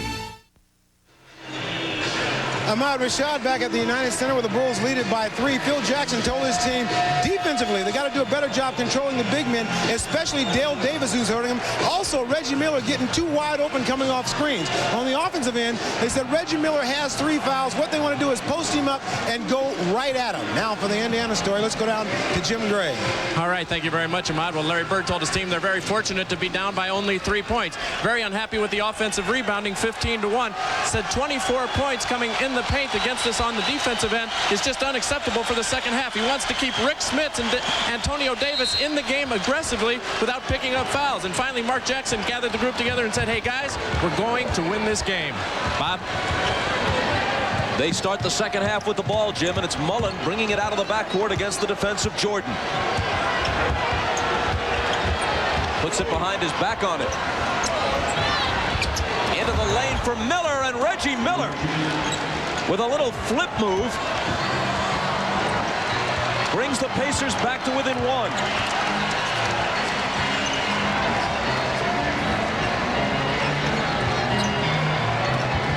Jordan with Miller on him.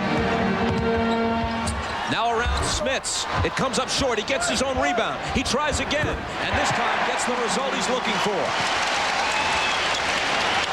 Jordan has 17. That's a bad sign. Your coach talks to you about the importance of rebounding. You come out and give up a second shot on your first possession. Miller has 17 for Indiana. He lobs it to Smits. Smits finds Dale Davis. And there's a Chicago foul. Well, Michael Jordan's going to spin in the lane, and you get people giving help, and you lose track of blockouts. But Isiah said before, your guards must come back and rebound. One of the things with the Pistons, you and Vinny and Joe rebounded. You came back, and that helps your big people to be a good rebounding team. Jordan picks up his second foul, but if you're going to foul somebody, it might as well be Dale Davis, who with that miss is 1 of 5 at the stripe tonight. And Doug, what Indiana has to be very conscious of right here is they must stay in the game the third quarter, because Chicago has dominated this series in the third quarter, outscoring Indiana 157 to 130 points thus far. Davis doesn't make Chicago pay. Mullen collides with Kukoc. They let the contact go. Harper on the move, stumbling a bit. Kukoc hits from the head of the key. Well, Rick Smits only almost picked up his 4th personal foul against Ron Harper. That would have been deadly right there.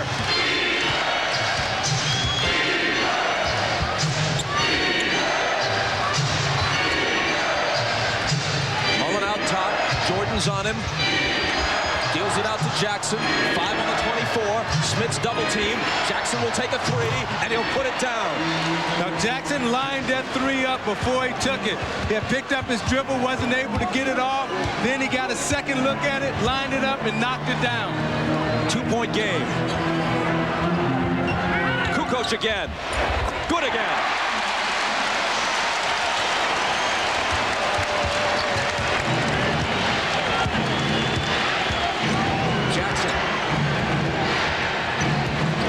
On Pippen. The floater won't go. Hit the back rim.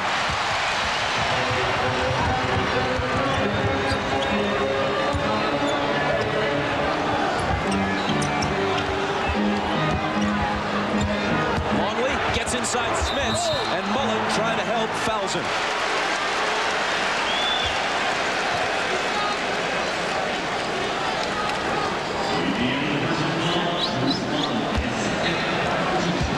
On the left, Commissioner David Stern and his wife Diane.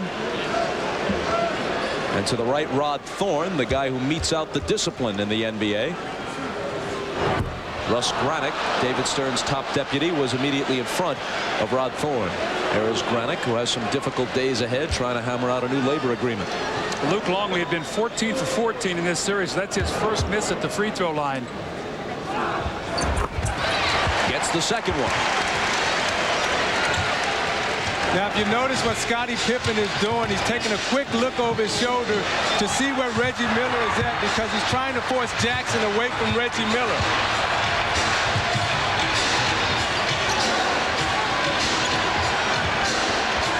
Reggie to Mullen. Mullen into the lane. And got the roll. So Mullen, who had given them virtually nothing since game 2 offensively, has 5 points so far. It was a nice curl by Mullins off the screen. He doesn't have the foot speed, but he was able to get Pippen on his hip and able to extend away from him so Pippen couldn't block the shot. Kukoc, 3 in a row, and that was a 3. Great start here in the third quarter. With Rodman coming off the bench, now Kukoc with a great third quarter, 7 quick points. Mullen has room and has the hoop.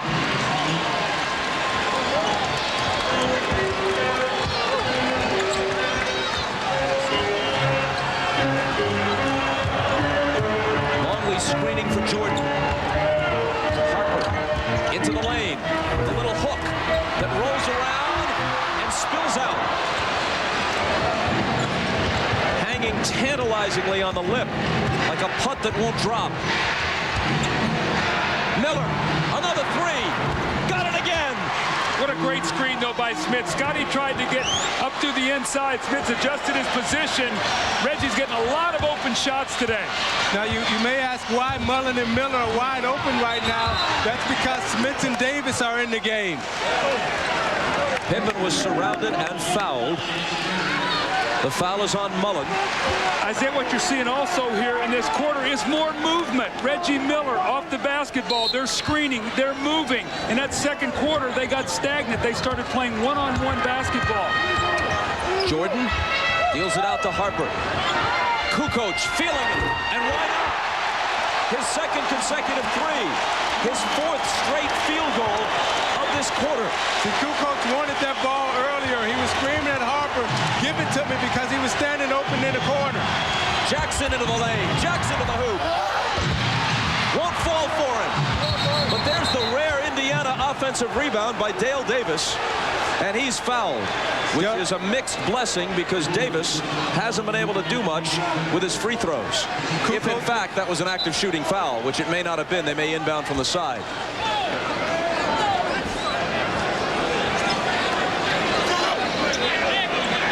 Longley hit with his 3rd. Miller with the left hand. Doesn't get the bounce this time. Here comes Kukoc, who's been all over this 3rd period, that time with a rebound. Jordan sees Mullen on him, immediately drives to the hoop. Smits comes over with the help. No foul call. Jordan gets it back, and now they blow the whistle. Mark Jackson picks up the personal, and we step aside for just a moment. Go to the playoffs, NBA.com. Miller Genuine Draft presents even more basketball. It's been all Tony Kukoc in the third quarter for the Bulls. A little jump shot at the top of the circle. Spots out and hits the open 3-point shot. Swings it to the other side for the 3. And he says, I'll go to the corner and get a 3. 10 of the 13 points scored by Tony Kukoc in this quarter. And in recognition of this look inside the game, Miller Brewing Company will donate $1,000 to the Thurgood Marshall Scholarship Fund.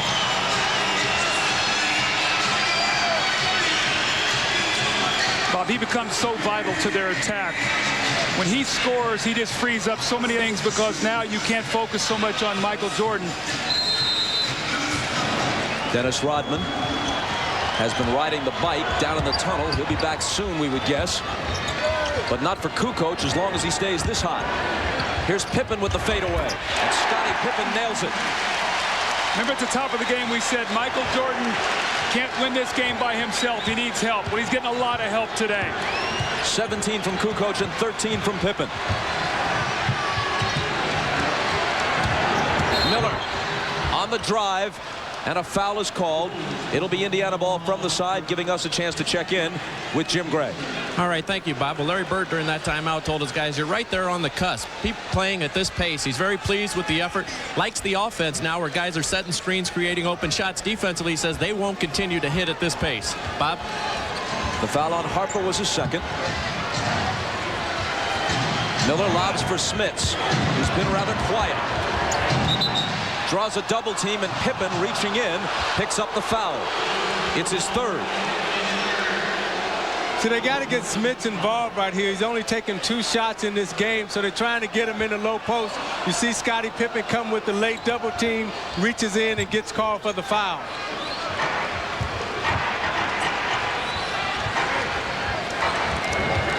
Mullen, head of the key, pops it. Loose ball battle, Longley claims it.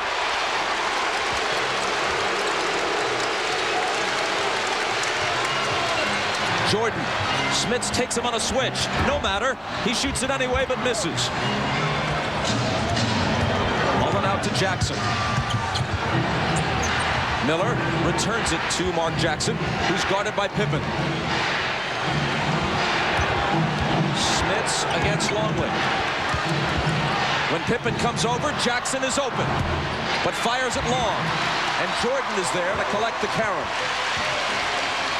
No look pass to Kukoc. Davis got up on him, denying him the shot opportunity. Here's Pippen. Mullen pokes it away and out of bounds with 9 on the shot clock.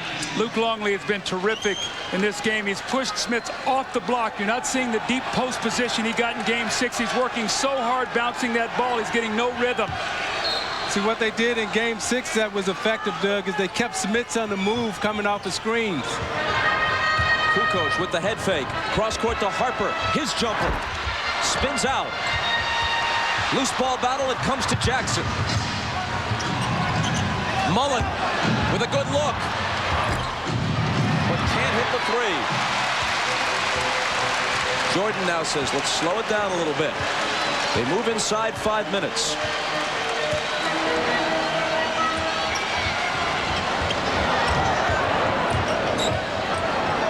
Michael double teamed, returns it to Scotty. Now it's Kukoc into the lane and to the hoop, and he's fouled. Rodman's going to check in. Let's see for who. Kukoc has free throws to shoot. Harper is the guy who's pulled from the lineup as Rodman comes in. See, the Bulls have really gone big on the perimeter now. Kukoc actually playing at a guard with Scotty and Michael. Kukoc cans the first one. Next weekend, coverage of the French Open from Roland Garros continues on NBC. Friday, coverage begins at 10 Eastern, 9 Pacific. That's correct. 10 Eastern, 9 Pacific with the men's semifinals. Then next Saturday at 3 Eastern, it's the women's final. Next Sunday at 9 a.m. Eastern, the men's final. Then the French Open beginning Friday and continuing through Saturday and Sunday on NBC.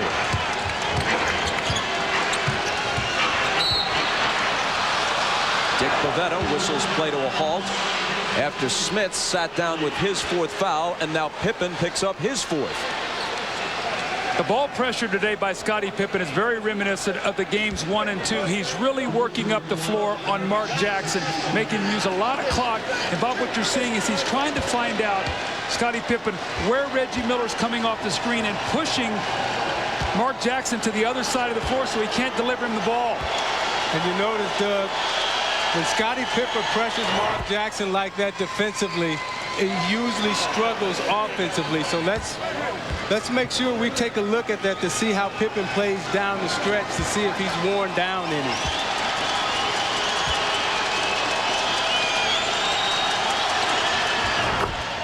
Jackson got them both.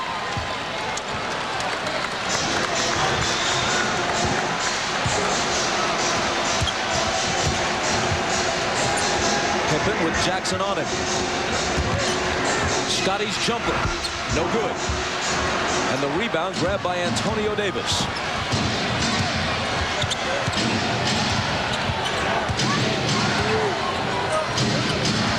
Jackson got it back from Miller. The floater is short.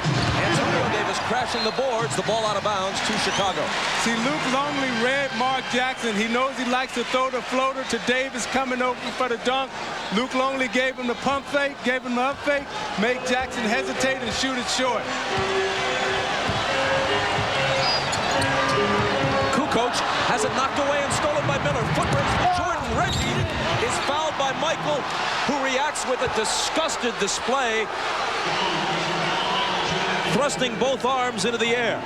See, I think that time the foot speed of Michael Jordan caught Reggie Miller, and he just threw him off balance a little bit. He took a swipe at the ball, but I don't think he touched anything. He cut his feet, so he really couldn't extend and get up. So I think that was a smart play by Jordan. Just so the Jordan fans hold those cards and letters, I said it was a display of disgust, not a disgusting display. You see what he did right there? He just took the feet out from under Reggie Miller so he couldn't plant and jump. Now, with Kukoc's great shooting in this third quarter, it's still a three-point game. That's where we were at halftime. That's what Larry Bird is trying to continually tell his team. We're still in there. Michael poked away on a foul. Now Mullen has 4 fouls. Penalty in effect for both teams. See, Jordan recognized that time that the next foul would get them in a penalty, and he wasn't going to give that basketball up. He's going to take it in and force someone to foul him.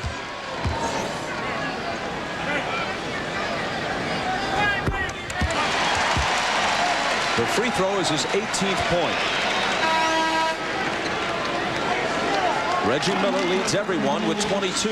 Just as it was difficult, Pippen going out and Harper coming back in, to imagine the Pacers winning Game 6 with so little from Reggie Miller, and somehow they did it. How are they going to win Game 7 with Rick Smits giving them next to nothing offensively? Jordan misses the second one. See, Rick Smits in this series has only given them 10 points on the road, and at home he's given them 21. Offensive foul on Antonio Davis. He moved on the screen as Ron Harper shot through the top. And what you're seeing Phil Jackson here is Scottie Pippen has 4 fouls. He's giving him a rest. He's coming with Harper. What he'd like to do is then Michael finish out the quarter, bring Scottie in for him, and let him get a rest. That's number 4 on Antonio Davis. Lots of guys moving toward trouble as the fourth quarter approaches. Jordan double teamed by Mullen and Miller and took too many steps. See, every time Jordan gets the ball in a low post, Indiana is running a defender at him from the top, forcing Jordan to have to read the double team. They can get away with Harper out there, but not with Steve Kerr. Reggie, Harper up on it. Fades away from him and misses the 3. He was determined to do something on that possession.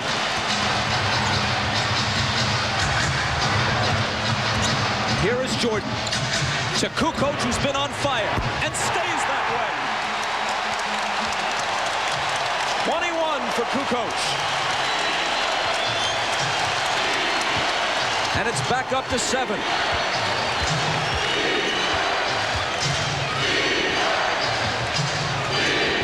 Miller's pass squirts through Mullen's hands. And the Bulls have it back. Jordan trying to split the defense, and there's an Indiana foul.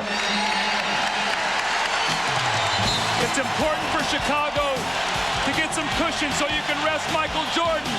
Michael has great confidence in Tony. He's come through in this quarter, hitting big shot after big shot. And this is what you have to do to defend your championship. 2 minutes and 17 seconds remaining in a third quarter that has belonged to Tony Kukoc. 5 of 5, 14 points. The NBA on NBC is brought to you by Miller Lite, who reminds you that whenever you feel good, it's Miller time. By Acura, the true definition of luxury. Yours. And by the irresistible taste that makes you say, did somebody say McDonald's?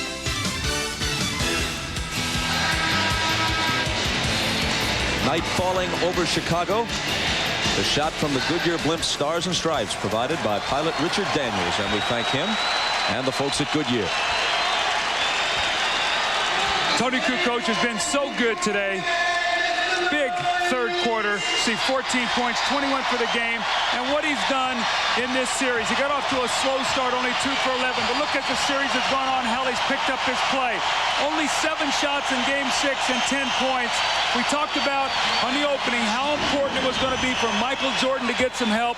Tony has been terrific in his third quarter. Jordan sent to the line after Dale Davis's second foul, and a second consecutive free throw miss for Michael.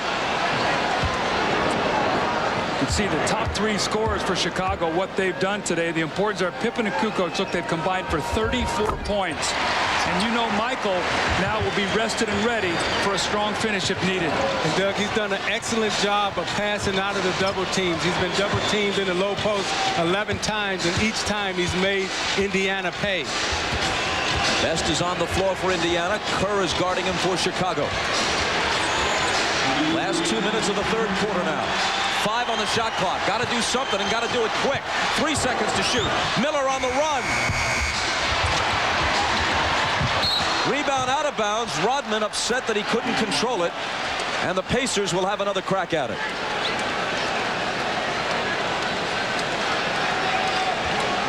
It's a very important time now. Indiana can't let this get away. Travis Best is getting caught with his dribble. Too much time being burned up off the clock. He's got to attack.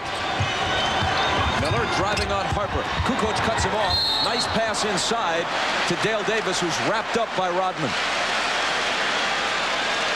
That's Dennis's third.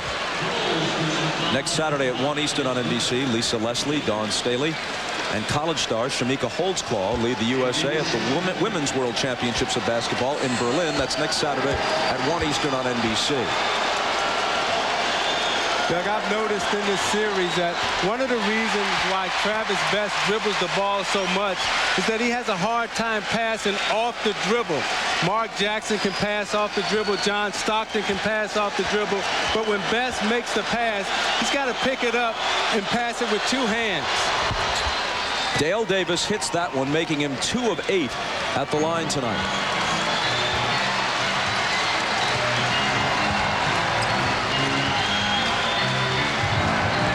Chicago by 7 in Game 7. Jordan into the lane. Can't make it 9. Antonio Davis comes away with it. They've got to break if they push it. It's Best from Miller. And he lays it up and in, plus the foul. Tough hoop. Well, Michael took it hard to the basket on one end. Some contact and no call. And Indiana's going to counter quickly on the other end of the floor. We watch Michael take it to the basket. The swarming defense. The Pacers come up with a loose ball. Reggie gets it to Travis Best, and we know he can finish.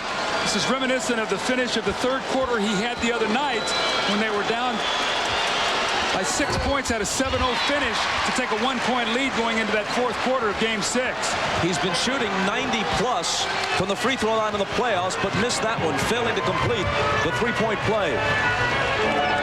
Bulls by 5. Kerr to Rodman. Looking for the cutters. It's Michael. Off the back iron. Rodman grabs the rebound, but there's a push. And Rodman now has 4 fouls. They caught Rodman pushing Dale Davis in the back with 2 hands. As the shot went up, Rodman pushed Davis in the back. And the back official and Bavetta caught it underneath. They'll let you get away with the forearm, but when you take both hands and extend them, they see that, and that's an automatic foul. Both teams over the limit, but again, it's the dreaded Davis at the line. Dreaded in this situation from Indiana's perspective. And that's why.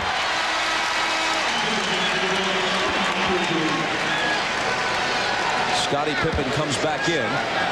Michael Jordan for a breather with 58.5 seconds to play in the third quarter. If this game is close in the fourth quarter, can you keep Dale Davis in? Well, I think you'll see Smits come back with Antonio Davis, but Rick Smits has been a non-factor. He's gotten in foul trouble, Bob, and they can't get him the ball in the low post where he can score. But when you have a guy you know you can foul, that you willingly foul to send to the line, it's really a liability down the stretch. Kukoc deals it back out to Harper, who has trouble controlling it. 4 seconds to shoot. Pippen will. And Dale Davis has it. Get a quick 2-for-1 here. They're going to call a set play and go for 1 shot. They love to have Reggie come off a double screen up here at the top and flare for a 3. They can cut it to 2 or maybe 1 if they connect on a 3 here. It's Best driving on Kerr. Back out to Antonio Davis. 4 seconds to shoot. Does Best know that? McKee does, but it's short. Kukoc has it. 7 seconds to get off the quarter's final shot. Steve Kerr, long three. And it comes up way short. The Bulls led by 3 at the half. They tack a point onto their lead in the third quarter. Final 12 minutes of regulation coming. The Pacers and the Bulls separated by 4 points. We're back after this from your local station. You're watching the NBA on NBC. This copyrighted telecast of the National Basketball Association may not be retransmitted, reproduced, or rebroadcast without the express written consent of the NBA.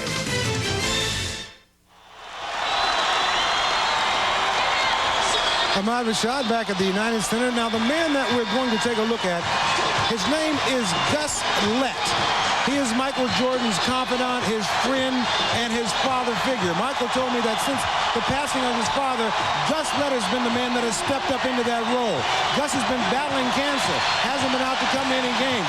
But tonight he came, surprised Michael for a lift, and it's a lift for Michael just to see Gus here, and hopefully it will have something to do with the outcome of the way Michael plays in this game. But whatever happens in the game, we're all happy to see Gus here at the game. Bob? Sure are, Ahmad. The fourth quarter begins with Michael Jordan still on the Chicago bench. They'll open with Longley, Kerr, Pippen, Bushler, who contributed 4 rebounds in 8 minutes in a big second quarter stint, and Rodman. Smits, Jalen Rose, Antonio Davis, Derek McKee, and Travis Best on the floor for Larry Bird. So Reggie Miller is on the bench as the fourth quarter begins. But not for long, you can bet. Longley pops out, gets the pass, misses the jumper. Antonio Davis picks it up. Pacers down by only 4.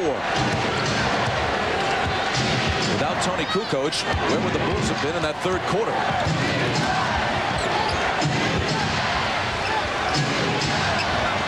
McKee has it knocked away by Pippen, and Scotty eventually comes up with it.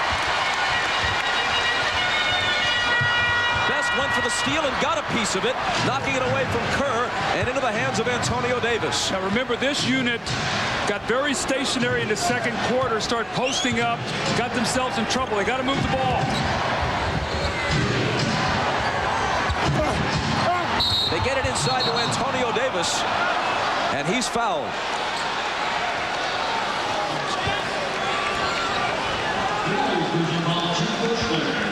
It's going to be a one-shot foul. He was not in the act of shooting, so the Pacers will take the ball. One shot as in no shots in this situation. Yes, he will take the ball sideline out of bounds. He was not in the act of shooting. Now, Larry Bird is comfortable with the position that he's in right now because Indiana has dominated the fourth quarter in this series thus far. That's 5 on Rodman. He's got 5. Pippen has 4. Mullen, Smits, and Antonio Davis all have 4 for the Pacers. You see Davis trying to establish low post position on the box, and they call the foul on Rodman. It's a lot of contact right there. Jordan's a little disappointed in that. Knows that Rodman has picked up his 5th foul, and the Davis boys have been punishing whoever is on him right now, which Dickie Simpkins is guarding Antonio Davis right now. Simpkins making an appearance in the fourth quarter of a close Game 7. Not what Phil Jackson had in mind. Rose, double pumps, hits, +1. It'll be interesting to see how long Phil Jackson stays with this lineup. You've got Scottie Pippen on the floor with Longley, Bushler, Simpkins, and Kerr. Not much offense. You want to buy some time now for Michael Jordan, but you don't want to lose the lead that you've worked so hard to build up. See, this is where Chicago misses a Jason Caffey. He would come in right now, give him some energy. He can bang bodies. Now they have to go to a Dickie Simpkins. No three-point play as Rose's free throw is long. A lot of missed free throws here, Bob. That's 17 for 29 now for the Pacers. They've been shooting 75% in this series. Kerr with Bushler screening for him. Now Judd has it up top. Scottie Pippen. Back out to Kerr for a good look. He misses it, though. Loose ball, fought for. Going to the floor is Antonio Davis, and the Pacers now can tie it.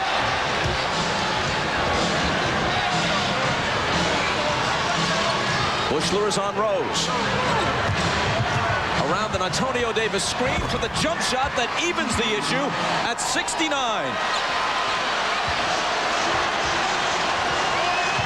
Chicago once led by as many as 8.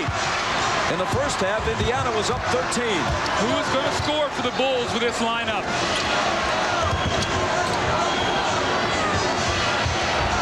Bushler, his first shot. He missed it. Simpkins diving for the loose ball along with Travis Best. And the foul is on Best of Indiana. For Travis, that's number 3. 9:27 left. Nothing nearly decided yet. The Jazz host tonight's winner in the NBA Finals, Wednesday night on NBC. The NBA on NBC is brought to you by Budweiser. Now is the perfect time to enjoy a fresh, cold Beechwood-aged Budweiser. By the new Nissan Altima. Nissan, life is a journey. Enjoy the ride. And by Nike.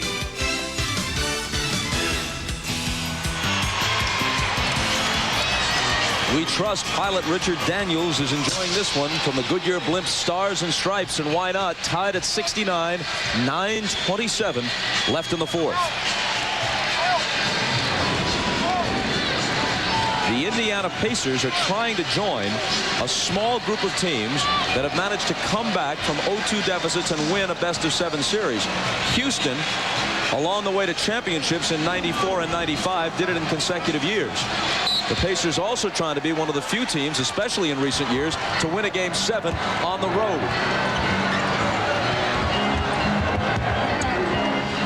Longley, back to Jordan. Jordan spinning, twisting, looping one up there, no good. And finally a whistle stops play as the ball goes over to Indiana. Today, Michael Jordan now 7 for 19 from the floor. Scottie Pippen 4 of 15. So the guy who's really kept him in this game offensively has been Tony Kukoc. And what Michael Jordan is thinking right now, he knows that he only has one more energy burst.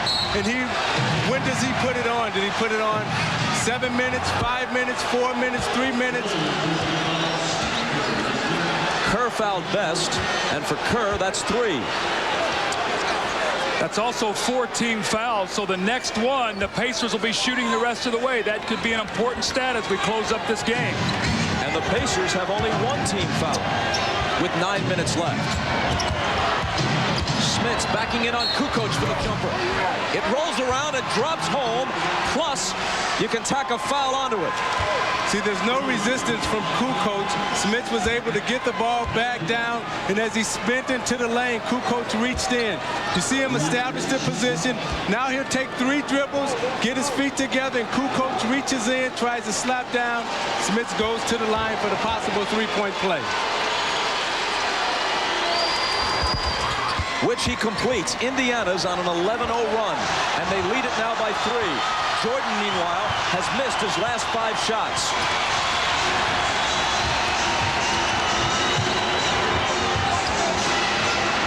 Longley looking for some help. It's Jordan. 6 in a row have gone awry for him.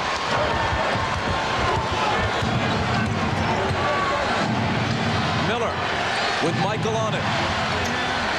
Kukoc is playing Smits. Drop that ball in the post and get out of his way. They do, but this time he didn't convert. Antonio Davis over the back of Luke Longley.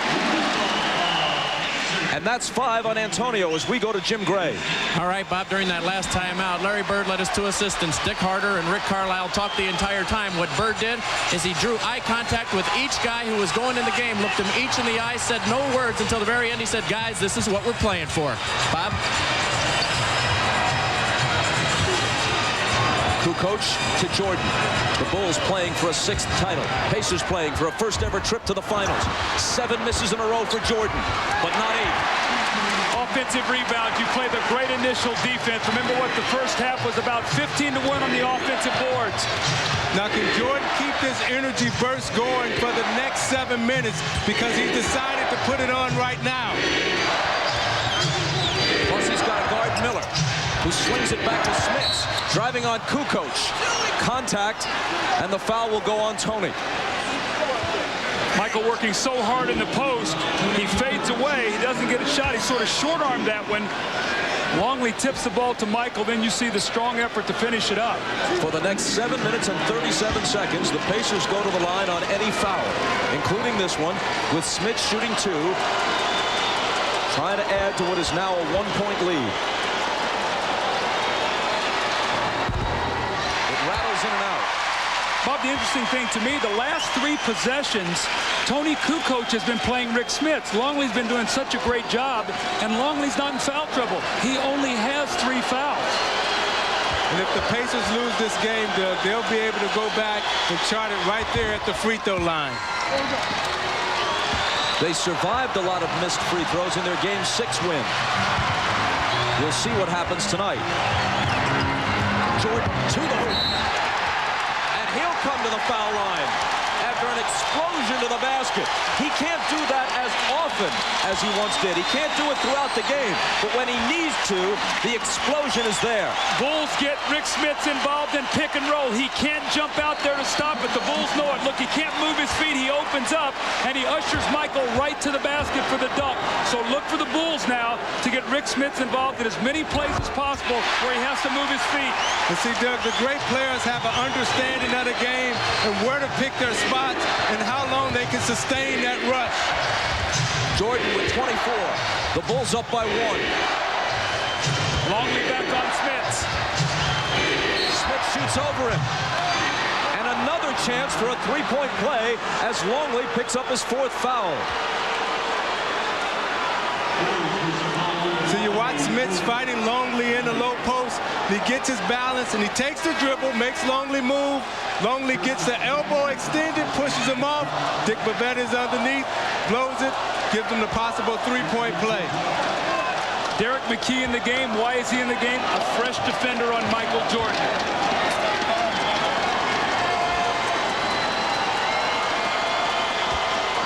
Smits, a good free throw shooter, especially for such a big man. See if they go back to get Rick Smits involved in the play here with either Michael Jordan or Scottie Pippen, make him move his feet. Clock winds down towards 7 minutes to play in the 4th. Ball out of bounds to Chicago.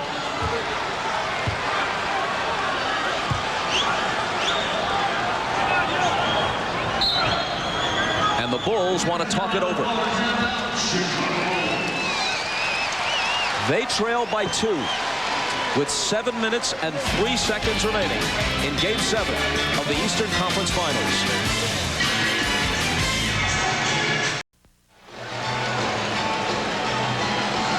Lots of ways to measure the pressure of a Game 7. Here's one of them. Both of these teams shooting 75% from the line through 6 games. Each has missed 13 free throws tonight. Now, admittedly, 10 of Indiana's free throws have been taken by Dale Davis, a poor free throw shooter under any circumstances. He's missed 7 of those 10.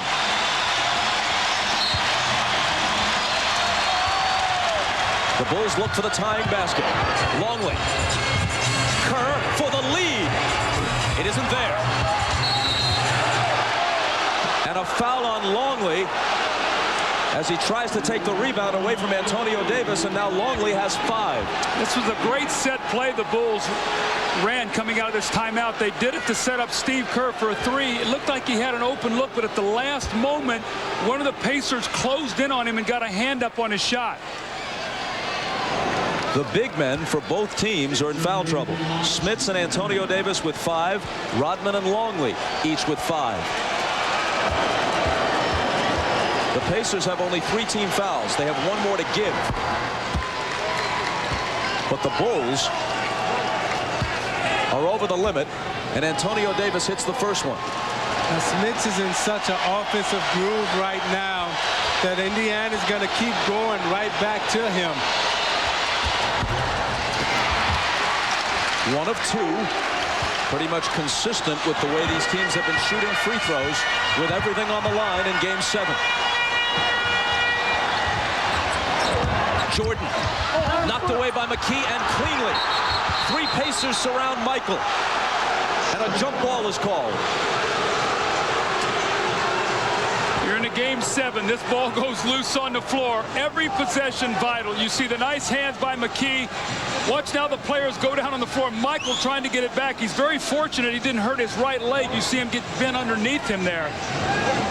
How big is this jump ball right now? You get this jump ball, you got a chance to go up 5 with 6:30 to go. Michael can really jump, but Smits is 7-4. Smits tipped it, but right to Pippen. Best up on Kerr.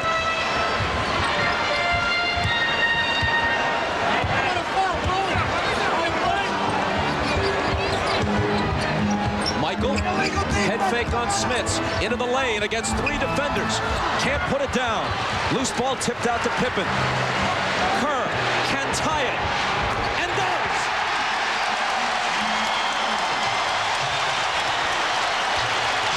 Offensive rebound that you don't get, a jump ball that you don't get.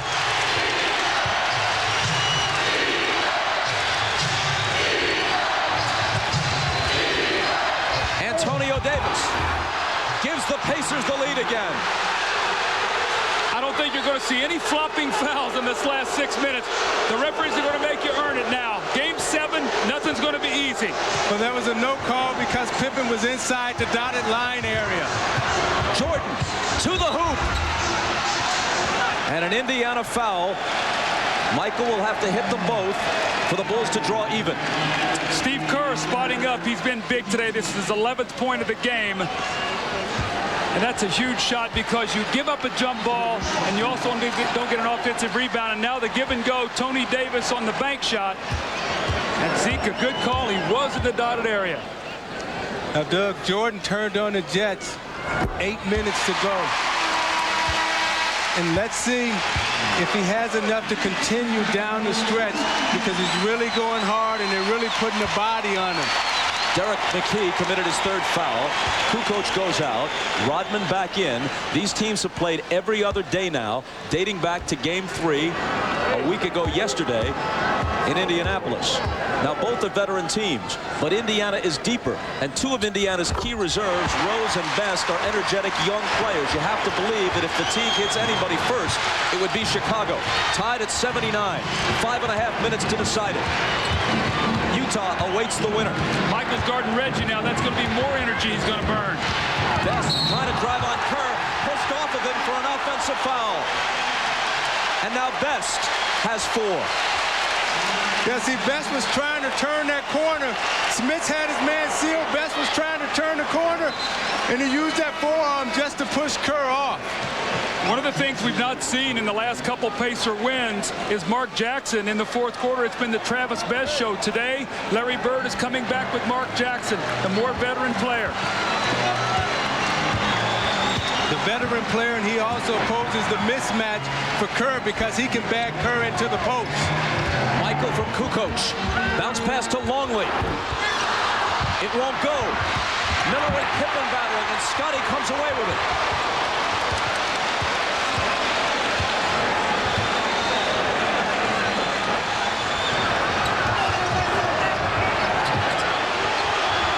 Pippen. Chicago leads it, 81-79. You can't give a championship team multiple shots on their home floor.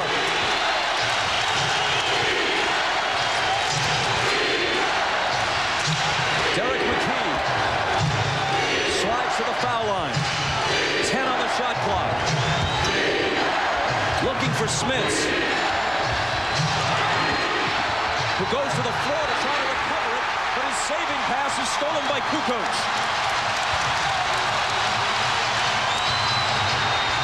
Jordan taking it to the basket, taking a pounding.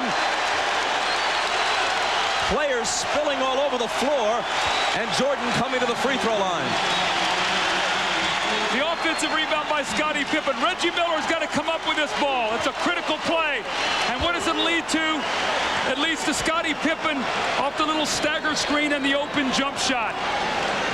You see now a jump ball that they didn't get, they get a 3 off of, and an offensive rebound. That's 5 points in a game like this. It gives them a 2-point lead.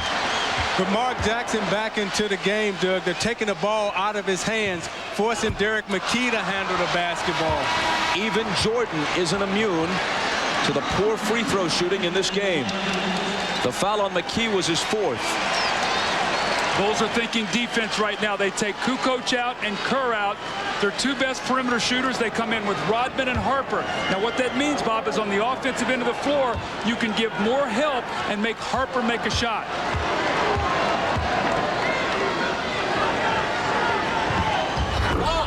Michael misses them both.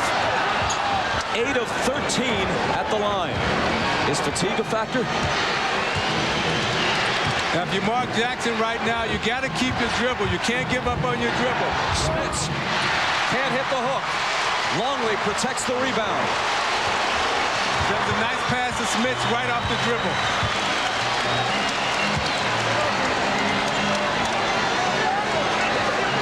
McKee draws the defensive assignment on Jordan.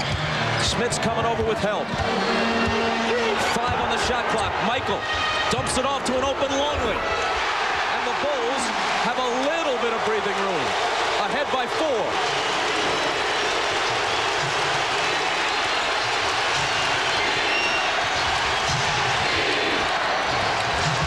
McKee, and he travels.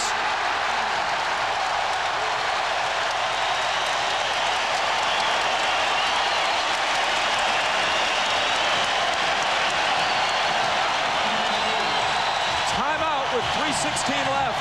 Bulls going for championship number 6. So with a 6th man, the crowd now on their side. Championships are all about trust. Trusting your teammate. When you get double teamed, you give the ball up and you say, you got to help me. Michael Jordan spins. He finds Luke Longley. Luke hasn't been the man now shooting it, but he knocks it in, and Michael Jordan on his way back points and said, I'm going to need you, and all of you to help us win this game today. And during the last timeout, still encouraging his teammates, still talking strategy. You remember how he gave it up and willingly, in fact, predicted it in the timeout. In the waning moments of Game 6 of the finals last year against the Jazz, gave it up to Steve Kerr for the championship-winning shot. Here's Kerr on the move. Longley trying to bounce it to Rodman, but Miller picks it off. Now, Reggie Miller has to get involved right here. Smits sandwiched by Pippen and Longley and fouled.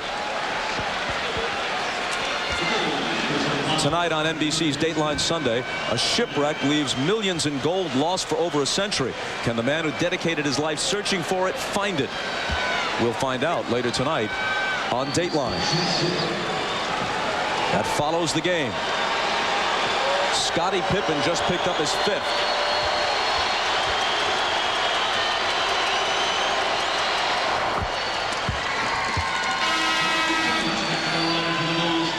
Pippen, Longley, Rodman, all with 5 fouls for Chicago. Phil Jackson now coming back with his offensive team. He has Kukoc in for Rodman and Kerr. Both of those guys excellent three-point shooters. Doug Miller's got to get into this game. He hasn't taken a shot the 4th quarter. He's got to get involved. He hasn't scored since 3 minutes and 30 seconds remained in the 3rd quarter. He's stuck on 22 points. 2-point Chicago lead. Michael Jordan. Every time he takes it to the hoop. Every time just about anyone does. They pay for it. Michael Jordan's got the adage now, I'm not going to settle for this outside jump shot. I'm going to take it to the basket. And Indiana staying true to their philosophy. They're not going to give up any layups. See, the great players understand their bodies and they understand their energy rush. Jordan's going to the basket right now, not necessarily looking to score, but to absorb the contact and go to the free throw line. He increases the lead to 3. Each team has 3 men with 5 fouls. We mentioned Longley, Pippen, Rodman, Antonio Davis, Derek McKee after that last personal, and Rick Smits, all with 5 for Indiana. Rodman back in now for Kukoc, so you're going to see the offensive defensive substitution every time there's a dead ball in the last 2.5 minutes. Michael gets them both. 28 points for Jordan. Jackson out of the backcourt. Harper with him. Jordan on Reggie. 10 on the shot clock. Jackson driving on Pippen. Dealing out to Miller. Big three. Won't go. In fact, an air ball, but it looks like a perfect pass to Antonio Davis. Again, a two-point game. Pippen driving. Throws up a little hook. It bounces home, plus a foul.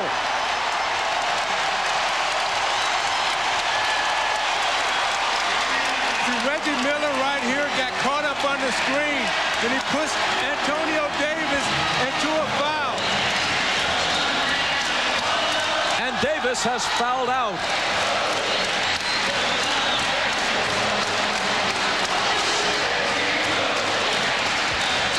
Serenaded by Ray Charles with Hit the Road Jack as he takes his seat. See, he's upset right now because he knew he wasn't supposed to pick up that foul. Miller should have either slid under that screen or knocked Scotty off of it, but he pushed Antonio Davis into a switch that he really couldn't compete with Pippen's foot speed. So now they have to bring Dale Davis back in. And keep in mind what a poor free throw shooter Dale Davis is.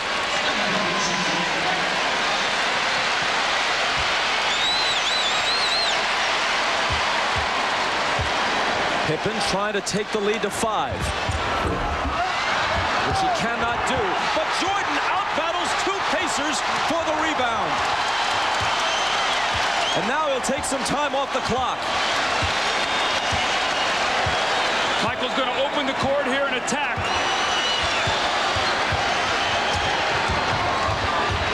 Trapped along the sideline. Ball loose. 4 seconds to shoot. Pippen got to get it off. Beat the shot clock but missed it long.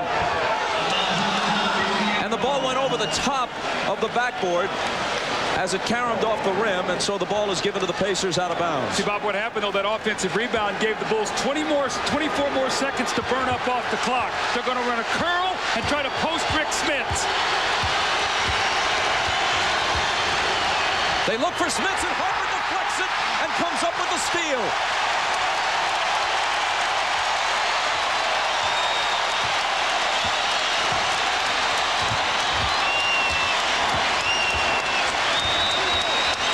Pippen looking inside.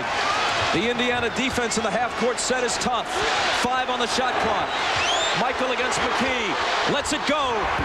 And can't put the Pacers away, but the offensive rebound across the basket to Harper, which has been part of the story all night. The Bulls all over the offensive glass. 48 seconds from a rematch with the Jazz. But if the Pacers go here, they have not gone quietly. Jordan. Longley beats the shot clock. Rebound to McKee. Indiana still with a chance. Jackson. McKee out near midcourt. McKee for 3. It's long. And Michael is there, as he so often is, with whatever it takes. 12 seconds. Harper in the front court. 10 seconds. Miller reaches in and fouls him with 8.9.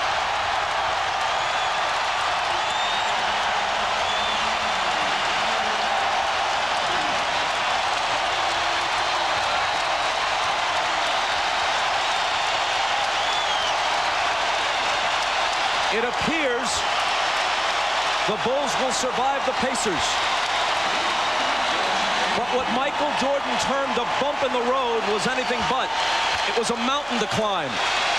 And they barely reached the summit, if in fact they have. 5 points with 8.9 on the clock. The Pacers have been a poor offensive rebounding team all year. Part of that statistic attributable to the fact that they shoot well from the field, but nonetheless, they've usually been beaten on the offensive glass. It really caught up with them tonight. 22 offensive rebounds for Chicago to the Pacers 3. Smits grabs the rebound and asks for a timeout. 7.7 on the clock.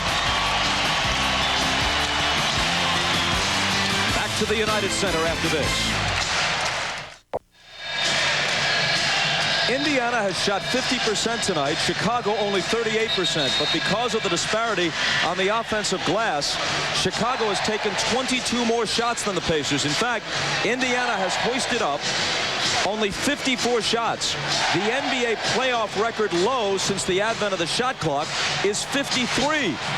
You can't score if you don't get shots off. At least you can't score enough. And if you don't get rebounds, you're not getting any second chances. Bob, I go back to that jump ball when it was a three-point game, and the Bulls came up with it, and the Pacers had a chance to go up 5. Reggie Miller once scored 8 points in 8.9 seconds in a playoff game at Madison Square Garden. They're down 5 with 8.6 on the clock now. They restored a few tenths of a second during the timeout. McKee looks to get it in. Reggie running off screens, but it's Smits with a quick turnaround and miss. Dale Davis can't hit the tip. Longley has it, protects the ball, and on to the finals.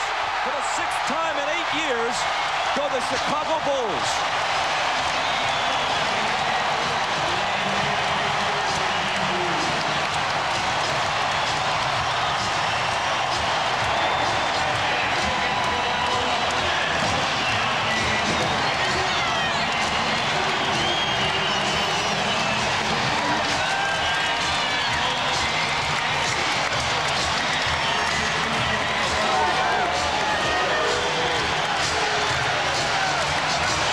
Jordan is with Ahmad Rashad. All right, thanks, Bob. Michael, in all the championship runs, I don't think that you have had as much concern over a victory than you did tonight. Hey, man, this team is real tough, as you can see. I mean, we had to fight for everything that we got. And, you know, we had some key plays from Judge Bush. The judge came in and gave us some great minutes. Steve Kerr got us back in the game in the first half. And I think that's where we really, you know, momentum-wise, started to pick things up. When we first came out, I could sense everybody was a little nervous, a little tense. But somehow when we got back in the ball game, we knew we were in a fight, but we knew we had a chance too. One of the big keys in this game, like you're saying, you were saying we was very strong this evening. It is a we. It's not one individual. I know, you know, everybody maybe sometimes sit back and wait for me to do it. But today, everybody had to step forward. You know, this team played a heck of a game defense on me, and you know, everybody had to step up and expand the defense. And Steve Kerr really did a good job with that, and Luke and Tony Kukoc. Now, the pressure is not off because this isn't the goal. The goal is in the next round. Yeah, but we had to get to the round. So it was a hard fight, 7-game series. And, you know, Utah's back there waiting for us, and they got the home court advantage this year, and it's going to be even tougher. So, I mean, I think a day off will give us a chance to clear our minds and put what's happened behind us and focus on what's in front of us. All right, Michael, enjoy yourself momentarily. Gear up for the championship run. Let's go back to Bob Costas. Ahmad, thanks very much. Joining Doug Collins, Isiah Thomas, and me now courtside is Tony Kukoc. And regardless of the heroics of Michael Jordan, it's very possible that the Chicago Bulls would not be headed for Salt Lake City were it not for the third quarter of this man, Tony Kukoc. Tony, you were blazing in that period. Well, I felt the shot in the third quarter, and every time I got the ball, I needed just a little bit of time to get it off. Tony, I thought you took excellent advantage of your foot speed when Dale Davis was guarding you, and you were able to move him out on the perimeter. Well, that's the things that I'm trying to do. They start the game posting me up with the Dale Davis, and on the other side, I got to try to take the advantage of outside. And it worked for them early. It worked for us in the third quarter. Tony, you've had a reputation earlier in your career to go along, of course, with respect for your various abilities, a reputation as it's put, a soft player. A lot of people think that you've dispelled that image in this series. I don't know. I don't think as a being a soft. Sometimes I'm playing 4 and 5 spots, which is not my natural spot. I played for 10 years on the 3 spots and the guard spot. So right now, sometimes I do struggle against the bigger guys and the stronger guys. But at the same time, I can take the advantage of these guys outside. Phil Jackson told us yesterday that if Dale Davis had gotten off early, as he did in Game 6 at Market Square Arena, he might have to pull you, even though you've been shooting well, averaging 15 points now and shooting better than 50% in the series, might have to pull you and get Rodman in there earlier than expected. Well, they did start good. I thought I was playing Davis, as we thought, not getting him in the middle, but he hit some shots over me. He started a good game. But the important thing, that's 48 minutes of a game, so it went good for me in the third quarter, and we won the game. Tony, quickly, how much nervousness surrounding this team before this Game 7? Actually, I was very calm. I was very calm, and we never played a 7th game, so this was a new experience for us. But as every other game, you just got to go out and give your best. After that, whatever happens, happens. You cannot do nothing after that, but it will work for us great, and now in the finals again. Congratulations, and on to Utah. We'll see you there. Thank you very much. Okay, when we come back, we hope to be able to hear from Larry Bird. In 7 games, the Bulls have defeated the Pacers, but barely. Back to Chicago after this.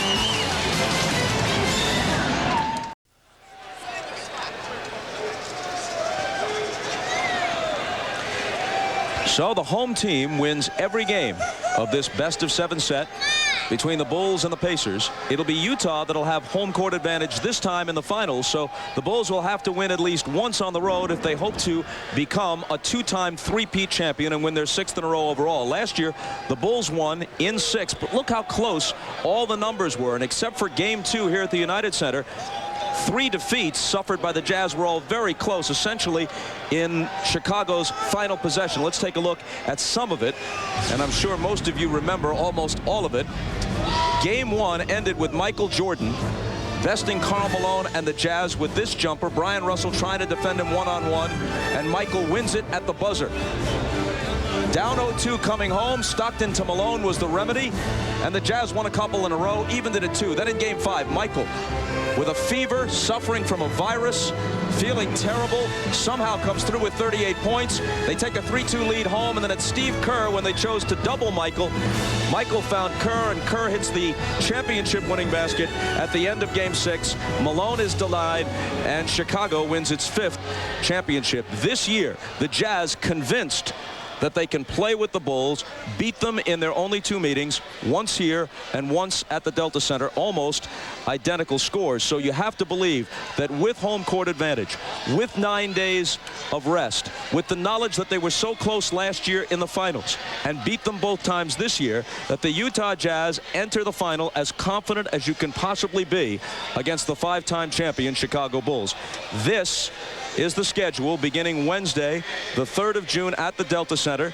After the first 2 games, we come to Chicago for games 3, 4, and 5 if necessary. If a 6th and 7th are required, they'd be played at the Delta Center on the 14th of June and the 17th of June. Jim Gray now is with Larry Bird. Jim? All right, thank you very much, Bob. I'm here with Larry Bird. Larry, 22-3, the offensive rebounding. They had multiple opportunities. Bulls. Obviously, is that the difference?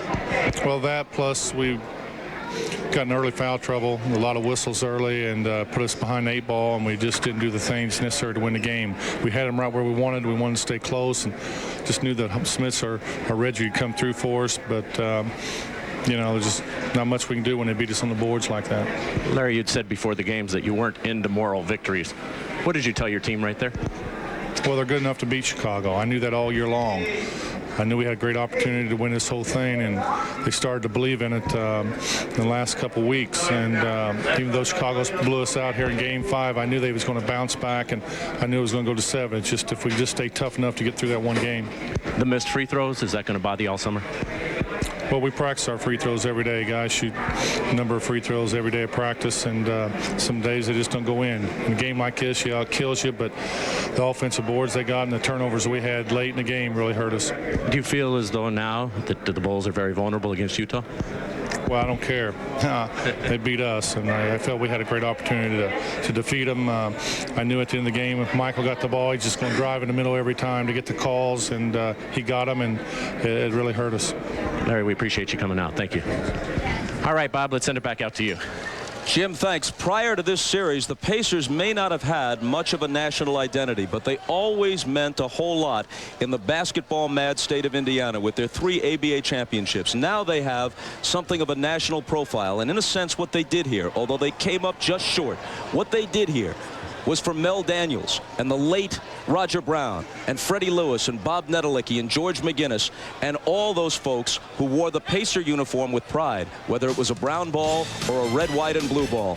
They made Michael and the Bulls sweat for everything here. And now, barely, they move on against the Utah Jazz. The finals kick off this Wednesday at 9 Eastern with that rematch.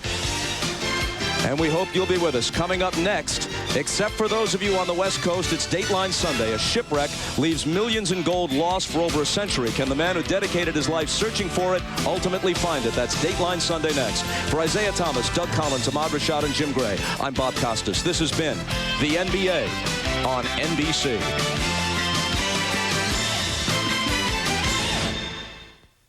The 2000 Olympic Games in Sydney. The 2002 Winter Games in Salt Lake. The 2004 Olympics in Athens. The 2006 Olympic Winter Games. And the 2008 Olympics. All on America's Olympic Network, NBC. Arena felt that way, but somehow the Bulls pull this one out. A titanic struggle, as we all know by now. The whole series has been that way, but the Bulls survive as Michael's guarantee of a Game 7 victory turns up exactly on the money, but it isn't without a struggle. 88-83 is our final. Michael and Phil will be at the podium in a few minutes. We'll listen to their comments about this game right now. How about a couple of quick highlights for you? Bulls coming out early. Of course, what they wanted to do was to come back with that same intensity and energy they displayed here in Game 5. Bulls, though, trailed by 13 first quarter. In the second, MJ the fade as they come back. It's 42-35. Steve Kerr, a couple of big threes in that sequence as well. 48-45 Bulls at half. Third quarter is all Tony. Unbelievably, 14 third quarter points out of his mind. Pacers, though, relentless. Steve Kerr has to bring the Bulls back. An open look at a three, and he nails it as the Bulls are coming. Then, play of the fourth quarter, Scotty, the drive, unbelievable, gets it to go, plus the foul. It's a three-point play, biggest play of the final couple minutes as the Bulls win it 88-83. Michael with 28 points. But I'll tell you what, this wasn't a Michael Jordan kind of game, as you know if you saw this game. This was a team effort. Best example of that was late in the fourth quarter. A couple minutes ago, as you saw Phil walk by, he'll be striding to the podium any second now. As you saw Michael give up a shot to give it to an open Luke Longley, who then sunk a 15-footer, but everybody was pivotal today. Tony, just an unbelievable third quarter. Without him, they would have lost tonight. Steve Kerr, terrific energy and three-point shooting in the second quarter. He was scoreless in Game 6 in Indianapolis the other day. Comes up with a big game today. Luke Longley and Scottie Pippen, just an animal on the boards, and he didn't have a great shot tonight, good rhythm on his shot, but he was a great all-around player tonight. And as a matter of fact, one of the big stats here is the offensive board work as the Bulls out-rebound, offensively anyway, 22-4 the Indiana Pacers tonight, and that wasn't because of Dennis Rodman, who only came up with 3 offensive and 3 defensive boards. Everybody from Pippen with 6 to Michael with 5 contributed, and again, it's 88-83. The Bulls only shot 38% tonight, which usually isn't good enough to win a basketball game, but they do it with a lot of grit and determination. Michael, as we say, with 28. Tony finishes with 21. Scotty with 17. For Indiana, leading scorer is Reggie Miller with 22. But again, you got to give a lot of credit to Indiana. With their depth and their intensity, they kept the Bulls on a very, very close track to an early summer vacation, I can tell you that. The finals will start for the Bulls this coming Wednesday in Utah. First 2 games are out there. Next 3 here, and hopefully the final 2 are out east. Let's see who's coming by right now. Looks like Jerry Reinsdorf. Jerry Reinsdorf, can I have you for 1 second? Just ask you about the victory run. I have to do something. You have to do something, Ron. How about John Paxson? Got a second for me? We're getting turned down. We're 0 for 2 here. Jerry Reinsdorf has to do something like probably go in the locker room, exactly, and see what's going on in there. Phil Jackson is at the podium right now. Let's check in and see what his opening thoughts are right now. It wasn't a great game. It was a game that was hard played, not a lot of turnovers, but not great shooting game, for us at least. Tony Kukoc was really the guy that stepped up big for us in this game. Steve Kerr coming off the bench, got his open looks, we got him the ball, and we were able to shut their bench down. I think that was the difference in the game tonight. Phil? All the times you've seen Michael, could you categorize this for us in terms of just difficulty for him? I mean, how hard he had to work to get done, what he got done, the whole line. Yeah, he had to play an exceptional game, hard game. We wanted to take the ball aggressively to the basket. It paid some dividends. We got to the free throw line. We weren't that successful from the free throw line. Harp was not having a good game. He had a little bit of a stiff back this morning, and he wasn't moving the way he can move, and Michael had to move over and take Reggie Miller for the second half, or for the yeoman part of that second half for most of the minutes. He did a great job on Reggie, and as we shut him down a little bit, at least in the second half. Scotty gave us great effort, but had a poor shooting night, but he gave us the effort we needed on the boards and moved the ball to the open people, and that was very important for us in this game. Phil, were you very worried about? Great offensive rebounding team for a long time, and you never play a lot of big guys. How did you do it? Well, you know, we'd like to think it's part of our offense. It's part of the reason why we do well is that we have people around the boards, and we have a sense of being there and shots and knowing when the shot's going to come. But then you got to factor in the guy like Dennis Rodman. However, Dennis didn't have a night tonight. His rebounding stats were not high. But we still stayed after the boards, and it was the boards that was the difference in the game, the numbers of possessions that we needed to force that ball in the hole. Phil Jackson live at the podium, who it seems like Phil is more relieved than he is excited to get this thing taken care of. Let me get one quick comment from a great basketball legend from Chicago, Quinn Buckner, out of Thornridge and Dalton, played for the Celtics, great start Indiana, of course. This was a struggle. Did you expect it to be this tough for the Bulls tonight here at home? Well, I thought the series was going to be a struggle. I wasn't sure to get to 7 games, but I thought the Pacers felt that they had confidence. They were 5-5 coming in, and they felt like they could play here. And the Bulls came out, and I think they were a little anxious in the beginning. And then after that, once they were able to settle down, things came pretty much in their way. Michael, 9 for 25 from the field. Looked kind of tired out there. You go along with that? Yeah, he was tired. He tried to take it over early because he saw everybody else had the jitters, and I think it took a lot of energy out of him. And Phil wisely set him down to let him watch the game. He came back in, made a couple baskets, and then was able to make some plays down the stretch. All right, Quinn, thanks a lot. Quinn Buckner, you're live with us here as the Bulls have won Game 7, their first Game 7 with a Michael Jordan-led team anyway since 1992. They get the job done. It's on to the finals for a rematch with the Utah Jazz. Back with more in a few minutes. Yeah, a lot of folks very relieved tonight. That first quarter had a lot of folks nervous, Corey. Sure did. All right, thank you. Okay. Again. From WGN, America's #1 sports station, this is Instant Replay. A participating advertiser in tonight's Instant Replay is your local Ford dealer. See your favorite Ford dealer with quality people and quality products. Good evening, everybody. Dan Roan at the United Center, and welcome to Instant Replay at CU in Salt Lake City. The Bulls are headed for the NBA Finals after a Game 7 victory here tonight over the Indiana Pacers. The final score was 88-83, and I don't care how much the Bulls complain and whine about having to play in the United Center and how tough a building it is to shoot in. I think home court won it over for them tonight. After 3 very difficult losses in Indiana, they come home for Game 7, trying to hang one on the Pacers and make it back to the finals for the 6th time in the 90s. Dale Davis early on punishing Tony Kukoc down low, and Mark Jackson making the Bulls pay for the double team.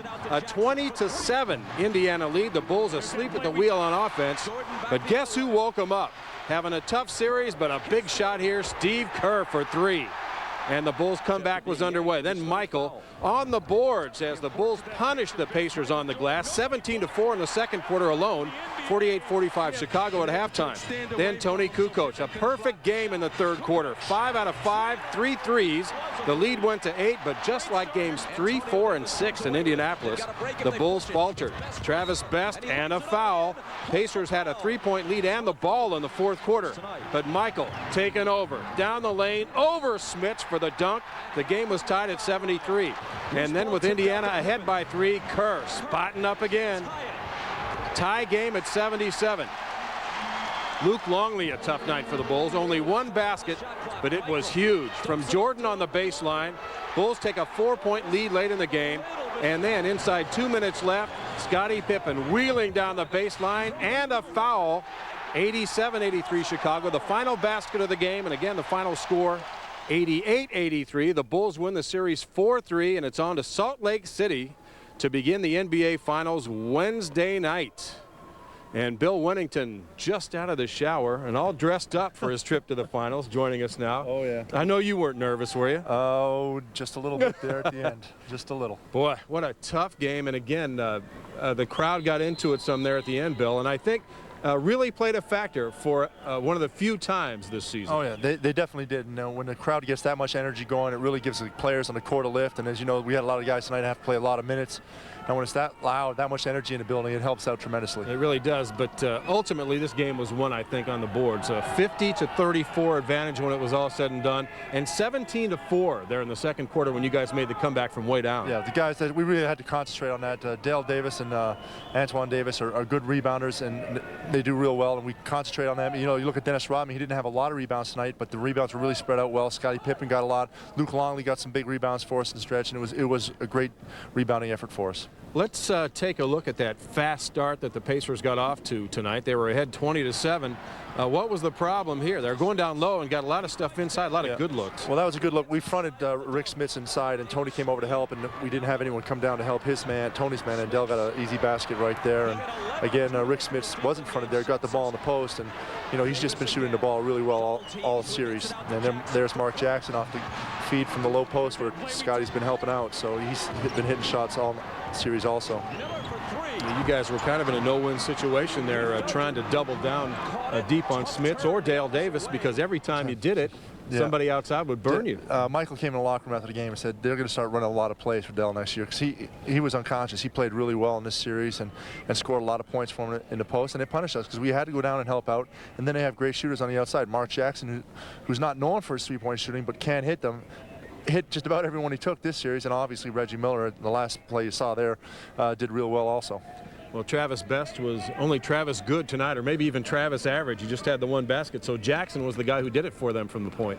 He definitely did. We really tried to shut Travis down, bumped him. Steve Kerr was out there playing on him and did a great job on him, really trailed him around. They run a lot of screens for him. He just sent him back and forth, and we really cut the middle down. When he did penetrate once or twice, we cut him off with guys stepping in the lane. Well, the second quarter, a big comeback, and there were a lot of guys that played roles in that, but the man was the guy who stepped up and led the way again. Michael Jordan, a great second quarter tonight. Michael is outstanding. I mean, he's our team leader, and he does it the most for us, and he's just out there playing real hard. You know we can score, and takes it in. Crowd, you look at it, there's no way he's going to get the ball up to the basket, and he just finishes it off there and drops it in for 2 points, and it's really outstanding to see him do that. He missed a free throw here. Look at this. This never happens. No, he got it right back and put it right back up, and Joe Klein taught him that little hook shot right there. I'm when sure he Michael did. comes down and shoots with us, that's what he does, and look at that right there, right back up through bodies, and it's amazing to see him do that. He's just got such great hands, great skills. Just that little fake, and he splits the defense. A real tough fadeaway shot right there. Oh, it's a huge fadeaway, and you can't block it. He gets his whole body and his feet in the way, and it's just amazing that it goes in all the time. So the Bulls down 27, come back and take a 48-45 halftime lead and kind of set the stage for a great second half. Right now, Pacers coach Larry Bird is at the podium. Let's check in with him. Seemed like the little things beat us today. Larry, the offensive rebounding difference was huge. Could you talk about the impact of that and why it happened? Well, Mark, we've been talking about that all year. We're not a great rebounding team on the offensive boards, and today we was just overmatched. And it would seem like they were quicker to the ball. They got a number of offensive rebounds that just ripped our heart out. And there's a couple there at the end of the game that they got too many opportunities to score, and they took advantage of it. Larry, how do they do it? Their guys aren't that big. How do they? They're a great offensive rebounding team, but well, they're quick. You know, they're quicker than we are. They get good position. The guards get in there and pick up a lot of loose balls. They're just a quicker team than we are. Plus, they're very athletic. And it was just a mismatch, really, the whole series. Larry, I know it's only been a few moments, but can you tell me, is there any difference between losing a big game as a player and losing the big game like this as a coach? Well, it feels about the same, really. I thought we had a good enough team to come in here and win this series. Even though in Game 5 we didn't come to play, I was very disappointed in that. But going back to Indiana, I knew we would win that game. Coming in here today, I knew I'd get the effort. It's just that if we just had a couple of our stars to play big, early foul trouble just absolutely killed us. We were playing well, and we just kept picking up fouls. touch fouls, and it just couldn't overcome it.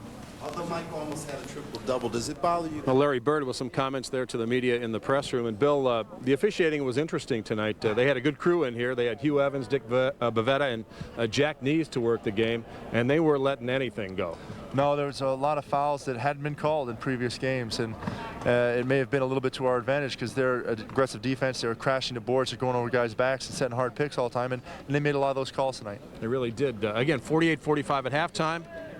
And if we can, let's check out Tony Kukoc and the terrific game that he played in quarter number 3. Tony, 5 out of 5 in the third quarter, and 3 of those were three-pointers, Bill. Yeah, Tony really stepped up his game and played really well. Here he hit a big shot for us and got us going. And there were even times out there Tony was out on the floor we couldn't get him the ball. And he right here is open first. Ron Harper had trouble seeing the corner tonight, but he hits it again. And he was just great tonight. We needed that effort from him, and he's one of the big reasons why we won the game.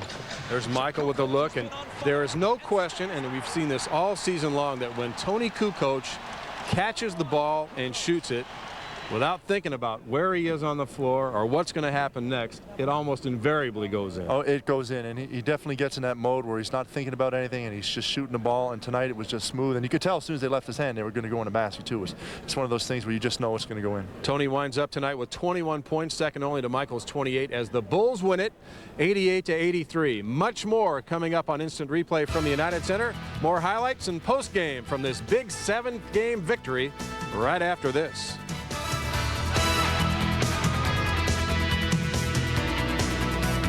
The Pacers getting out to a quick start. Final minute of the first quarter, Reggie Miller drains the 3 for a 10-point Indiana lead. But the Bulls came out strong in the second quarter and took the lead. Watch Mike in the lane. Beautiful move for a 5-point Bulls advantage. Jordan had 28. Bulls by 3 at the break. Pacers hung in there, but Tony Kukoc exploded in the third quarter. 14 of his 21 points. Here he hits his third three-pointer. Bulls by 7. Then fourth quarter, watch Pip. The drive, the bucket, and the foul. Pippen had 17. Bulls win Game 7, 88-83 to move on to the NBA Finals. Our Corey McPherrin is live at the United Center with the details on tonight's big win. And Corey, they made us all sweat it out, but all's well that ends well, I guess. Yeah, you got it. One of the guys who was sweating like crazy tonight, and one of the heroes. If there is one single hero, it's got to be this guy, Tony Kukoc. 14 points in the third quarter. I mean, you couldn't miss. What happened there, and why were you able to shoot so effectively? It was unbelievable. I got hot. I hit the, if I recall good, I hit the two shots, two-point shots, and I just felt from that time, every time I caught the ball, that there's a chance to go up and shoot the ball. The basket looked good. It felt good in my hands. The basket looked big, so I was going for a shot. And when that happens, it's like, give me the ball, please, right? Yes, actually, that's the way it is. I guess that's the way that the players are. Once you get the feel of it, it's got to be the role. Give the ball who's the hottest one over there, and I was the hottest one in the third quarter. But yet, in the fourth quarter, the Indiana Pacers are able to retake the lead. Was there a point in that fourth quarter when you wondered if you'd be able to have enough to pull this thing out? Well, you're always concerned when you're going in the fourth quarter, but that's the beauty of a game. That's why we're playing this game, because it's so interesting. Indiana is a great basketball team. They showed up that through all the series, and they played this game very good as well through 48 minutes. So we knew it's going to be like that. We knew it's going to be like that. It was only one game that was easy. That we were up by 30. But we knew it's not going to happen tonight. We got to go and play to win the game. Everybody's saying the Bulls are going to have a tough time because you will not be rested. Utah's had all kinds of time, 9, 10, 11 days, whatever it's going to be. How much stock do you put into that theory? Will it be difficult to be ready to go by Wednesday night in Utah? Well, I don't think you can be tired playing the finals.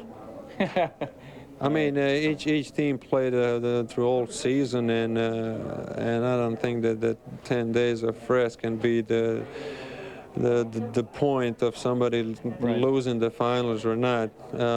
Actually, if I remember, they played at least 6 games last year, and we were waiting for them, and they gave us a hell of a series in the finals. So it's not going to be that's not going to be the most important thing. They rested and we're not. All right. So I take it you're going to show up then, basically, right? Oh, yeah. Yeah, okay. Yeah, well, at least we're going to try. All right. Tony, thanks very much for waiting around. I appreciate it. Welcome, no problem. Tony Kukoc, one of the stars tonight. In fact, the second leading scorer for the Bulls. Michael with 28, Tony with 21, and Scotty with 17. The Bulls win at the final is 88-83. And guess what? They've already got the T-shirts and caps made out. Let's see what this one says. Conference champions, 1998 Eastern. Very nice, and we got a cap and the whole thing. We're borrowing this from Tony. Are these yours, Tony? No. Oh, okay, somebody else. NBA Eastern Conference champions. These little guys, you want that back? There you go, buddy. Good job. Nice looking caps. What they really want, though, is the World Championship cap, which will be handed out probably in about 2 weeks from right now. That's the one that counts, and believe me, the Bulls have every intention of grabbing that 6th title as they head out to Utah this Wednesday for games 1 and 2 out there. 3, 4, 5 back in Chicago. 6 and 7 will be, if in fact they're needed, back in Utah a week and a half from now. That's the story right now. Jeffrey, and what else we got? What else do you want us to do here, buddy? Nothing. I mean, you've done everything you could. You showed us T-shirts, hats, you had interviews, highlights. You probably want to bring all. the shirt and hat back for you is what you want, Exactly. Right? Bring a couple back. Thanks, Corey. I appreciate buddy. it. All right, plenty more to come, including highlights from today's action on the Diamonds. The Cubs looking for a sweep of the... It was a game that was hard played. Not a lot of turnovers, but not great shooting game, for us at least. Tony Kukoc was really the guy that stepped up big for us in this game. Steve Kerr coming off the bench, got his open looks, we got him the ball, and we were able to shut their bench down. I think that was the difference in the game tonight. Well, Larry Bird is still at the podium. We're waiting for Michael to step up there. This is longer than Larry's talked at any point during the season, I think. His career. Yeah, his whole career, in fact. So we'll step aside for a break right now, come back to the United Center and try and pick it up with Michael Jordan after this big Bulls victory tonight over the Indiana Pacers.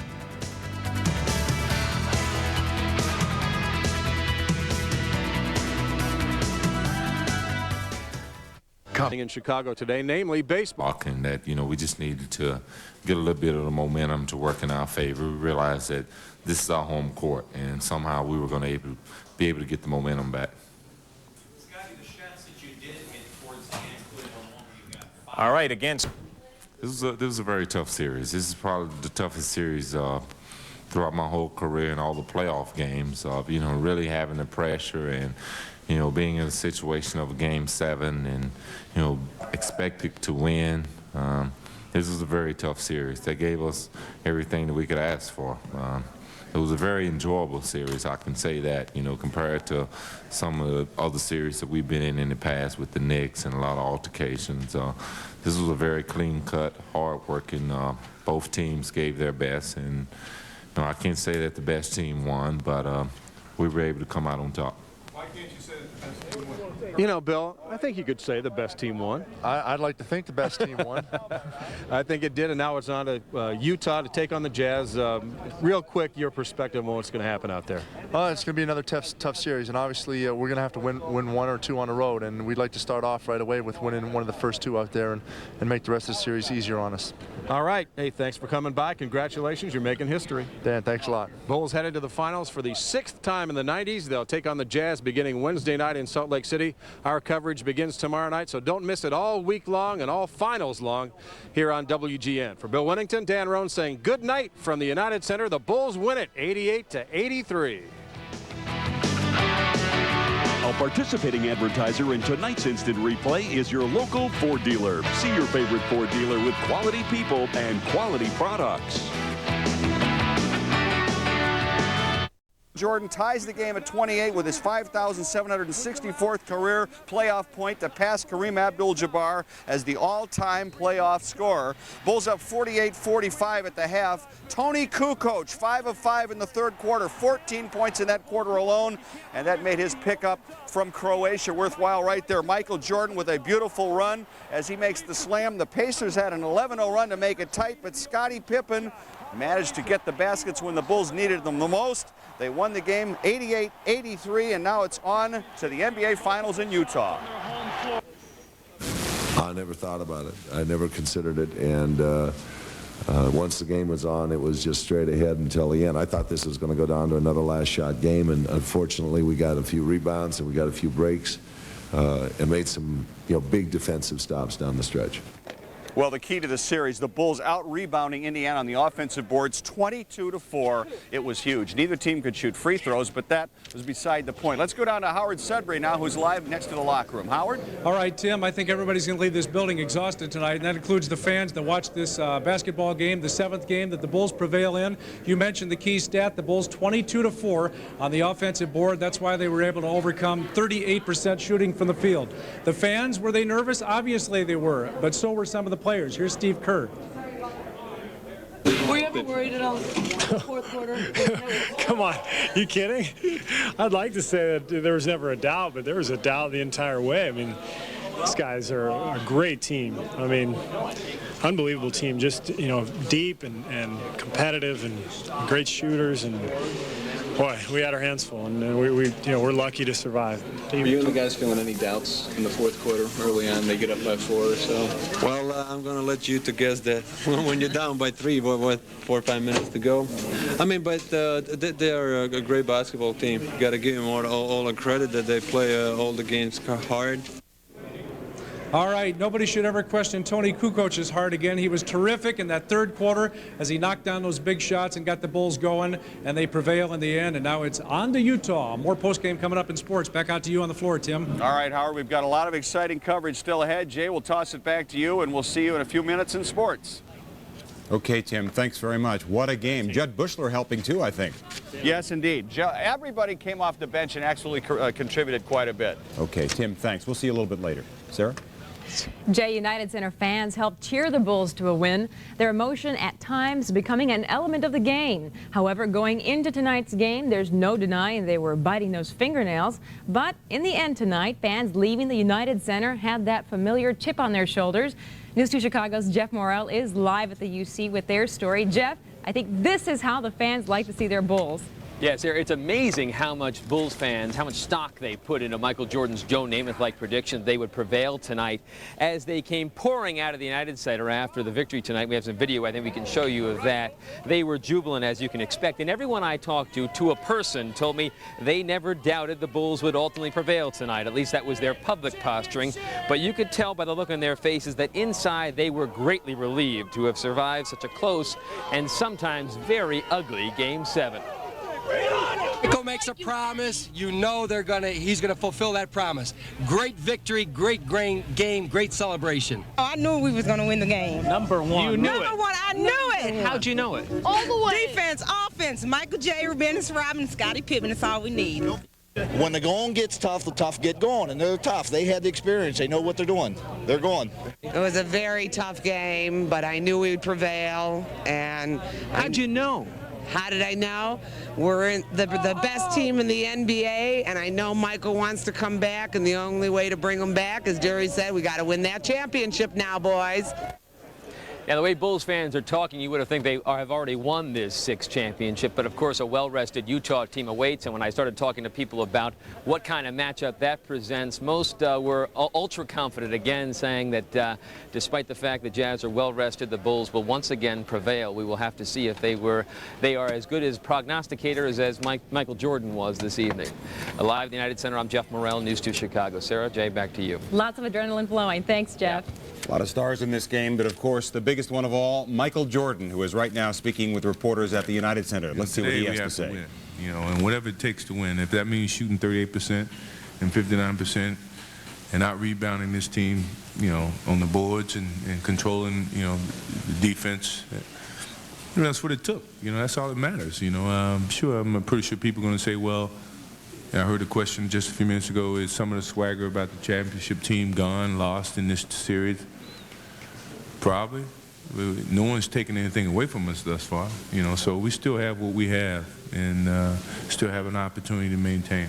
Michael, was there some of those tough stretches out there, did it ever creep into your mind anything outside of the game that this might be the last time you play in front of this crowd, the last time that you're a Chicago Bull? No, at no point in time in the course of the 48 minutes did I ever think negative. You know, sure, okay, maybe we got off to a slow start, we were a little nervous, but no point did I think negative about what we can accomplish at this team at the end of the game, you know, and how we could win. I always kept positive thoughts in my mind. We had to work extra hard to get it, but I never doubted what we could accomplish, and that's always been my attitude, day one.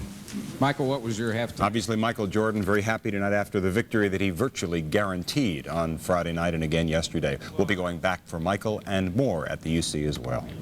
Well, back to the fans. Those who weren't lucky enough to see this one in person continue a longtime Bulls tradition tonight. They watch the game with friends at parties or sports bars around Chicago, and they all have the same message tonight: bring on the Jazz. News 2 Chicago's Lauren Cohn is live on Lincoln Avenue with that part of the story. Pretty exciting there too, huh, Lauren?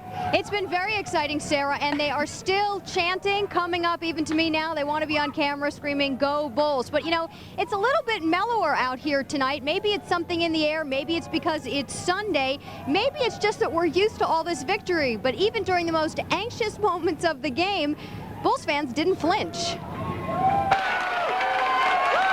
A sweet victory for the Bulls brings fans to their feet, clapping for more. I'm thrilled. I lived here now for almost a year, and I'd like to live here when they win it all. I think it'll be great. Got scary there for a while. Game 7. Bulls fans are packed inside tailgaters, big screens, little screens. It doesn't matter when it's the Bulls. Most folks even claimed their seats way before game time, and they didn't budge for 4 quarters. The bar a rowdy sight for drinking, eating, and anticipation. Go Bulls! I came all the way from Los Angeles to watch the game here. Really? When did you come into town? I'm a Bulls fan. Bars and restaurants earn good money for a Sunday as warm weather made it comfortable for people watching inside and outside. Now, how about fans' predictions about the matchup against the Utah Jazz? The Jazz have been on vacation for a week. We're going to win. It's going to be a 5-game series. It'll be a tough fight, but the Bulls in 5. And I think if you listen to what Joey said, perhaps the most excited people out here on the streets tonight are the bar owners and the restaurant owners, because they're going to be making some more money. Reporting live from the north side, I'm Lauren Cohn for News 2 Chicago. Jay and Sarah, back to you in the studio. Okay, Lauren, thanks. They don't mind that at all. So how will the Bulls and Jazz match up? Well, coming up in 10 minutes, we'll go live to Utah for some answers. And later in sports, of course, more from the locker room on tonight's victory and the challenge that lies ahead. Championship. We're joined live now by David James, who's in Salt Lake City. And David, ready or not, here we come. I know by the time we tip off on Wednesday, it'll be like 12 days rest for the Jazz. Are they going to be stale? Are they going to be flat? What's going to happen? That is the $64,000 question. Jerry Sloan's been putting them through some killer practices. The guys have been complaining about that. They are definitely ready to play a game. Well, last year, you know, the home court is not everything, David, but it certainly is very, very important in the NBA. Here the Bulls won all 4 home games. The Pacers won all 3 down there in Indianapolis. We know that Salt Lake City is the toughest place in the NBA to play, and that's got to give the Jazz a tremendous boost in confidence, doesn't it? The Jazz have won 7 straight playoff games at home at the Delta Center. Their only loss in the postseason was in the first playoff game in the first round to the Rockets. They are very confident at the Delta Center. They thought that was one of the things that really hurt them last year was the Bulls had home court. This year, the Jazz got it. They spent all season trying to earn it. Well, we're looking at some tape of games in Chicago, and of course we know the Bulls won it here in Game 6. But the key game, obviously, was Game 5 in Utah. The only game the Bulls won out there when Michael Jordan fought off the flu and scored 38 points. Obviously, the Bulls are going to have to steal one in Salt Lake City, and I'm sure the Jazz are well aware of that and going to be prepared, aren't they? Well, the Jazz theory all year long has been if they can just win one on the road, and they had a winning record on the road in the regular season and now in the playoffs. If they can just get one on the road, somebody's got to come in and win 2 at the Delta Center. Good luck doing that. If you can do it, you deserve to be the champs. Well, David, as you well know, all things considered, the Bulls still have Michael Jordan, and he showed tonight that he's still got what it takes. So we're going to have some fun the next week and a half or so. We'll look forward to seeing it. Okay, we'll see you out here on Tuesday night. Yes, indeed. And Jay, we'll be back, of course, here. We've got Dennis Rodman taking off in a Harley, and he was late for the game, too, which was really mysterious. 35 minutes late for the game. I just don't understand it. He had only 6 rebounds, so we'll deal with the Rodman issue a little bit in sports. We'll see in a few minutes. Hey, you heard Larry Bird say in the news conference, he brought his team in purposely late because he didn't like them sitting around too much waiting for the game to start. So maybe Rodman's got an idea. Oh, come on, Jay. You're stretching now, pal. No excuses. The Pacers came in full uniform. For Rodman? The Pacers came to the arena fully dressed, which was another weird thing. It didn't work. They didn't win anyway. But we'll have much more in sports. Look forward to it, Tim. Thank you. Well, we said it earlier in the newscast. Any night that the Bulls win is a good night, and this counts for the weather. All right, Jay, we're going to take a look at some more of the highlights. We're going to look at what happened to this game during crunch time when a lot of the Bulls made big shots, and back into the locker room for more reaction to the Bulls' win of the Eastern Conference. Back after this. Tim for accusing this reporter of taking his Bulls too seriously. All Chicagoans do, Tim. Well, Jay, can you imagine had the Bulls lost this game, the season over, the Michael Jordan era over, the entire city of Chicago would have gone into a state of mourning, I think, certainly in shock. It didn't happen, so this was not, in fact, Michael Jordan's last game. Those people who paid $3,300 for courtside seats to get a piece of history wound up not buying any history, but buying into a pretty good basketball game. The Bulls advanced to the NBA Finals by beating the Indiana Pacers 88-83. They advanced by the skin of Michael Jordan's teeth. For a team that's trying to do something for the third time, it's not uncommon, to lose, focus at certain times, have to fight within yourself, fight yourself basically to excel as a team. I think that's the battle that we deal with now. Sure, it's a great team that we're playing against and a great team we're about to play against. But when you talk about a team that's, won so much and achieved so much, and an organization that's won so much, a lot of times it's a battle against yourself. Well, if Michael Jordan's going to battle himself, he's going to win that one just like he wins just about every other battle. A big breakthrough here, Howard. Michael Jordan wearing something other than a gray suit or sport coat, and the Bulls actually won the game. That's the first time we've broken the gray barrier. Yeah, he had the green one on the other night, and they got beat down in Indiana. But Michael Jordan was talking there really about it being a battle, a war of wills. And I think when it's a war of wills, you've usually got to bet on Michael Jordan during those situations. Some contributions from quite a few players. Michael Jordan leads the way with 28 in the game, but the defense and the rebounding, as we have mentioned, was really the difference in this game. Let's go back to some of the highlights. Here's an example of the rebounding. Michael Jordan missed a shot. He missed his share. He was 9 for 25 from the field, but he grabs the rebound and scores in a critical period of the fourth quarter. Big shots. How about Steve Kerr, who hit one after another tonight? Bulls down 3. Steve Kerr left wide open, and he buries it. That tied the game at 77. Kerr had 11 points. Clutch shooting. How about Luke Longley? A poor game overall, but when they needed it, he hit the big jumper. That put the Bulls up by 4, and Scotty really couldn't get his shot to go. But this one went. That strong move, Antonio Davis fouled him and fouled out on the play, and the Bulls had it wrapped up, the final at 88-83. Probably the toughest series throughout my whole career and all the playoff games of, really having the pressure and, being in a situation of a Game 7 and, expected to win. This was a very tough series. They gave us everything that we could ask for. Today was just lay everything on the basketball court. Tomorrow we can rest. Today we have to win, and whatever it takes to win. If that means shooting 38% and 59% and out rebounding this team, on the boards and controlling, the defense, that's what it took. That's all that matters.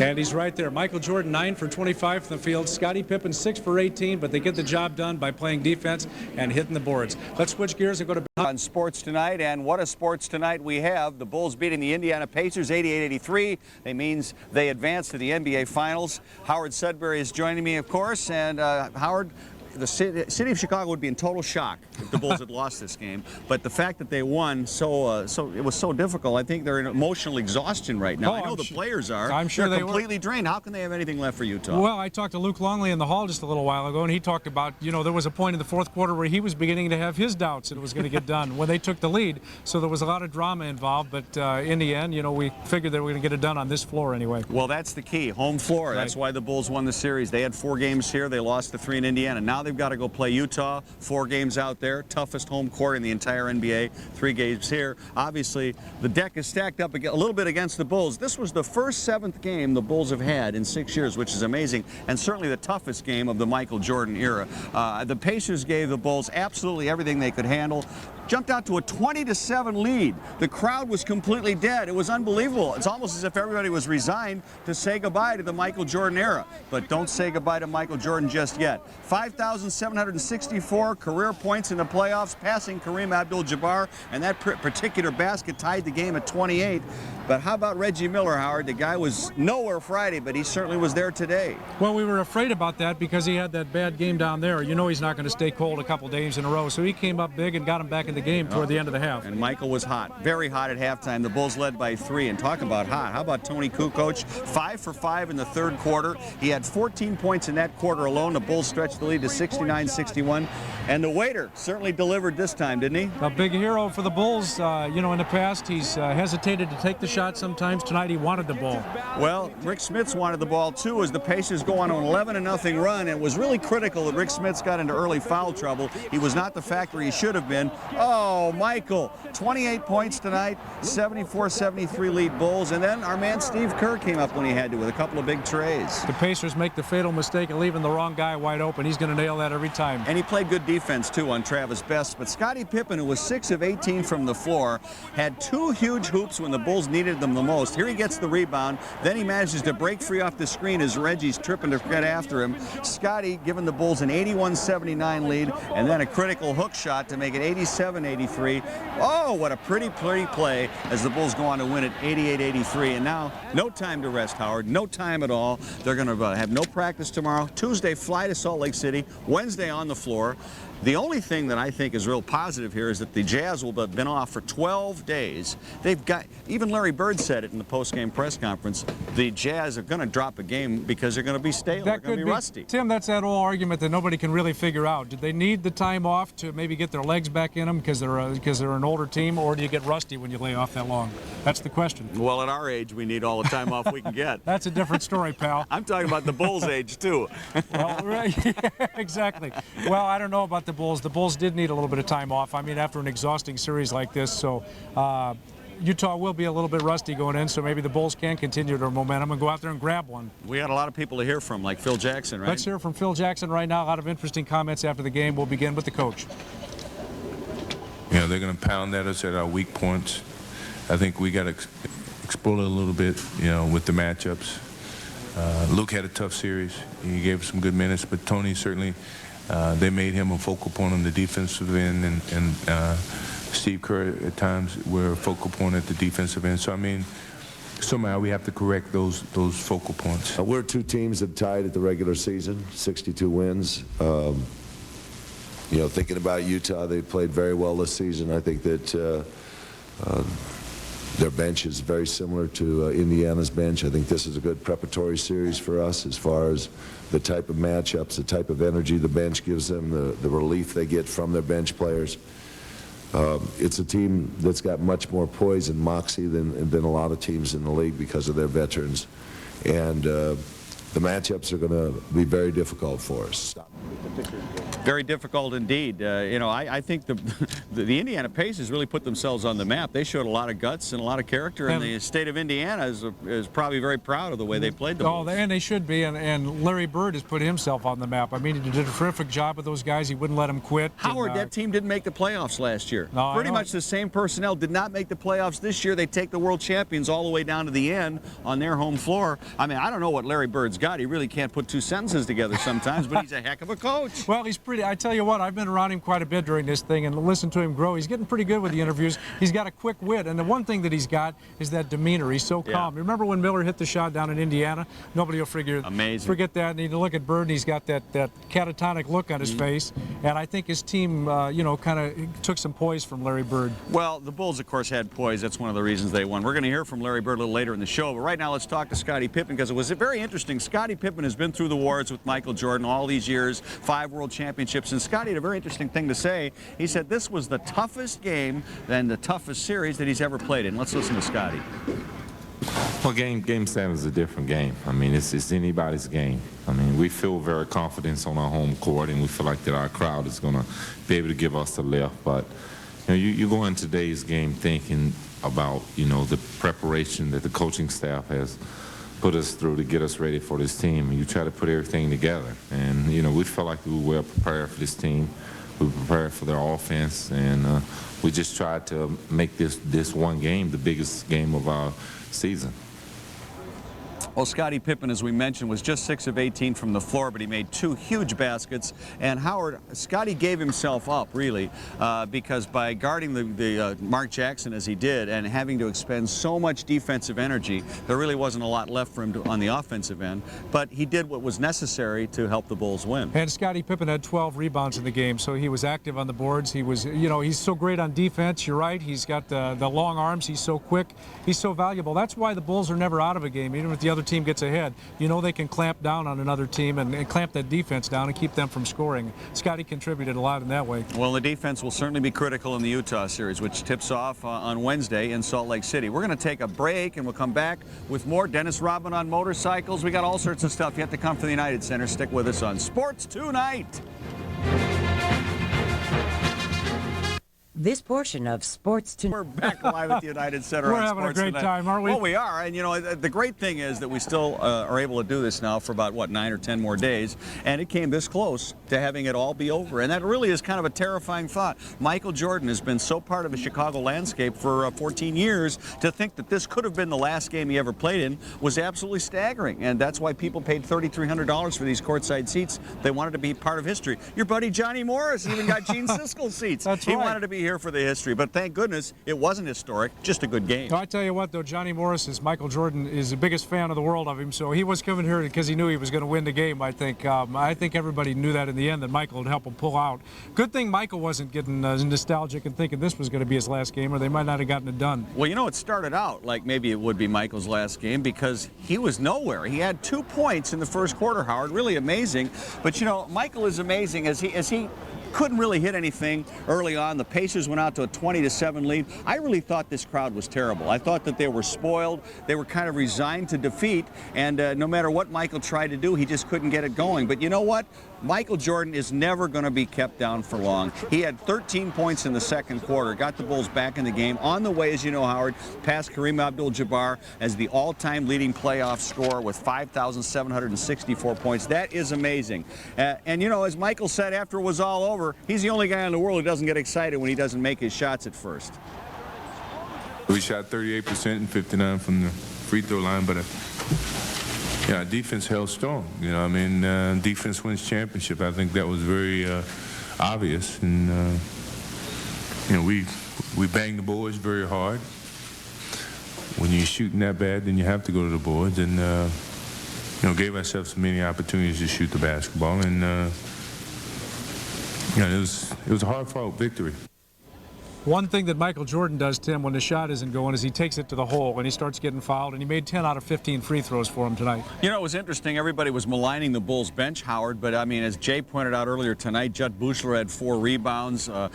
Steve Kerr was a critical contributor. The Bulls, the supporting cast did what they had to do. Michael didn't do it all by himself, and as we pointed out earlier, Tony Kukoc was probably the difference in the game. He was phenomenal. I mean, each guy has a role when they come in here. Judd comes in, gives them a little bit of energy, grabs a rebound here or there. Luke Longley. There's the guy. 3 points in the game tonight. Wow. But I tell you what, 2 of them were huge when he hit that jump shot in the fourth quarter. And I spoke to Luke in the hall a little while ago before he left the United Center.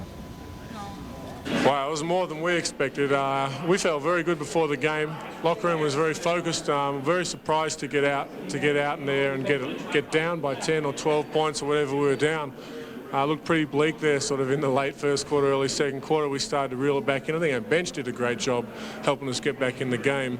But that was the most concerned I think I've ever been, with this team. I mean, it looked like trouble, but we were able to sort of address some things and get on top of them, and that's what made it fun. When you as a player are getting concerned, how do you suck it up and perform under the ultimate pressure? Well, I think that only helps. You know, it only helps guys, perform. I think people on this team have all responded well to those sorts of situations, and yeah, the crowd helps too.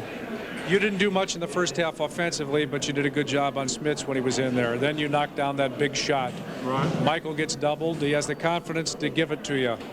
You've got to make it. What do you think of that? Is it just repetition like you've shot a million times before? Yeah, just get your feet under you and stroke it. You know, that's all you can do. You don't have time to worry about it or think, oh, this is a big shot. You know, it's You just got to step up and shoot it. And that's one of the good things about this team is we have Michael. He will go to the basket and make the plays at the end of the game, but he also has faith in his teammates, and he's shown that time and time again. That was the key thing with him there. I mean, a team has to win it, and he's got to have confidence in all you guys, and you've earned it.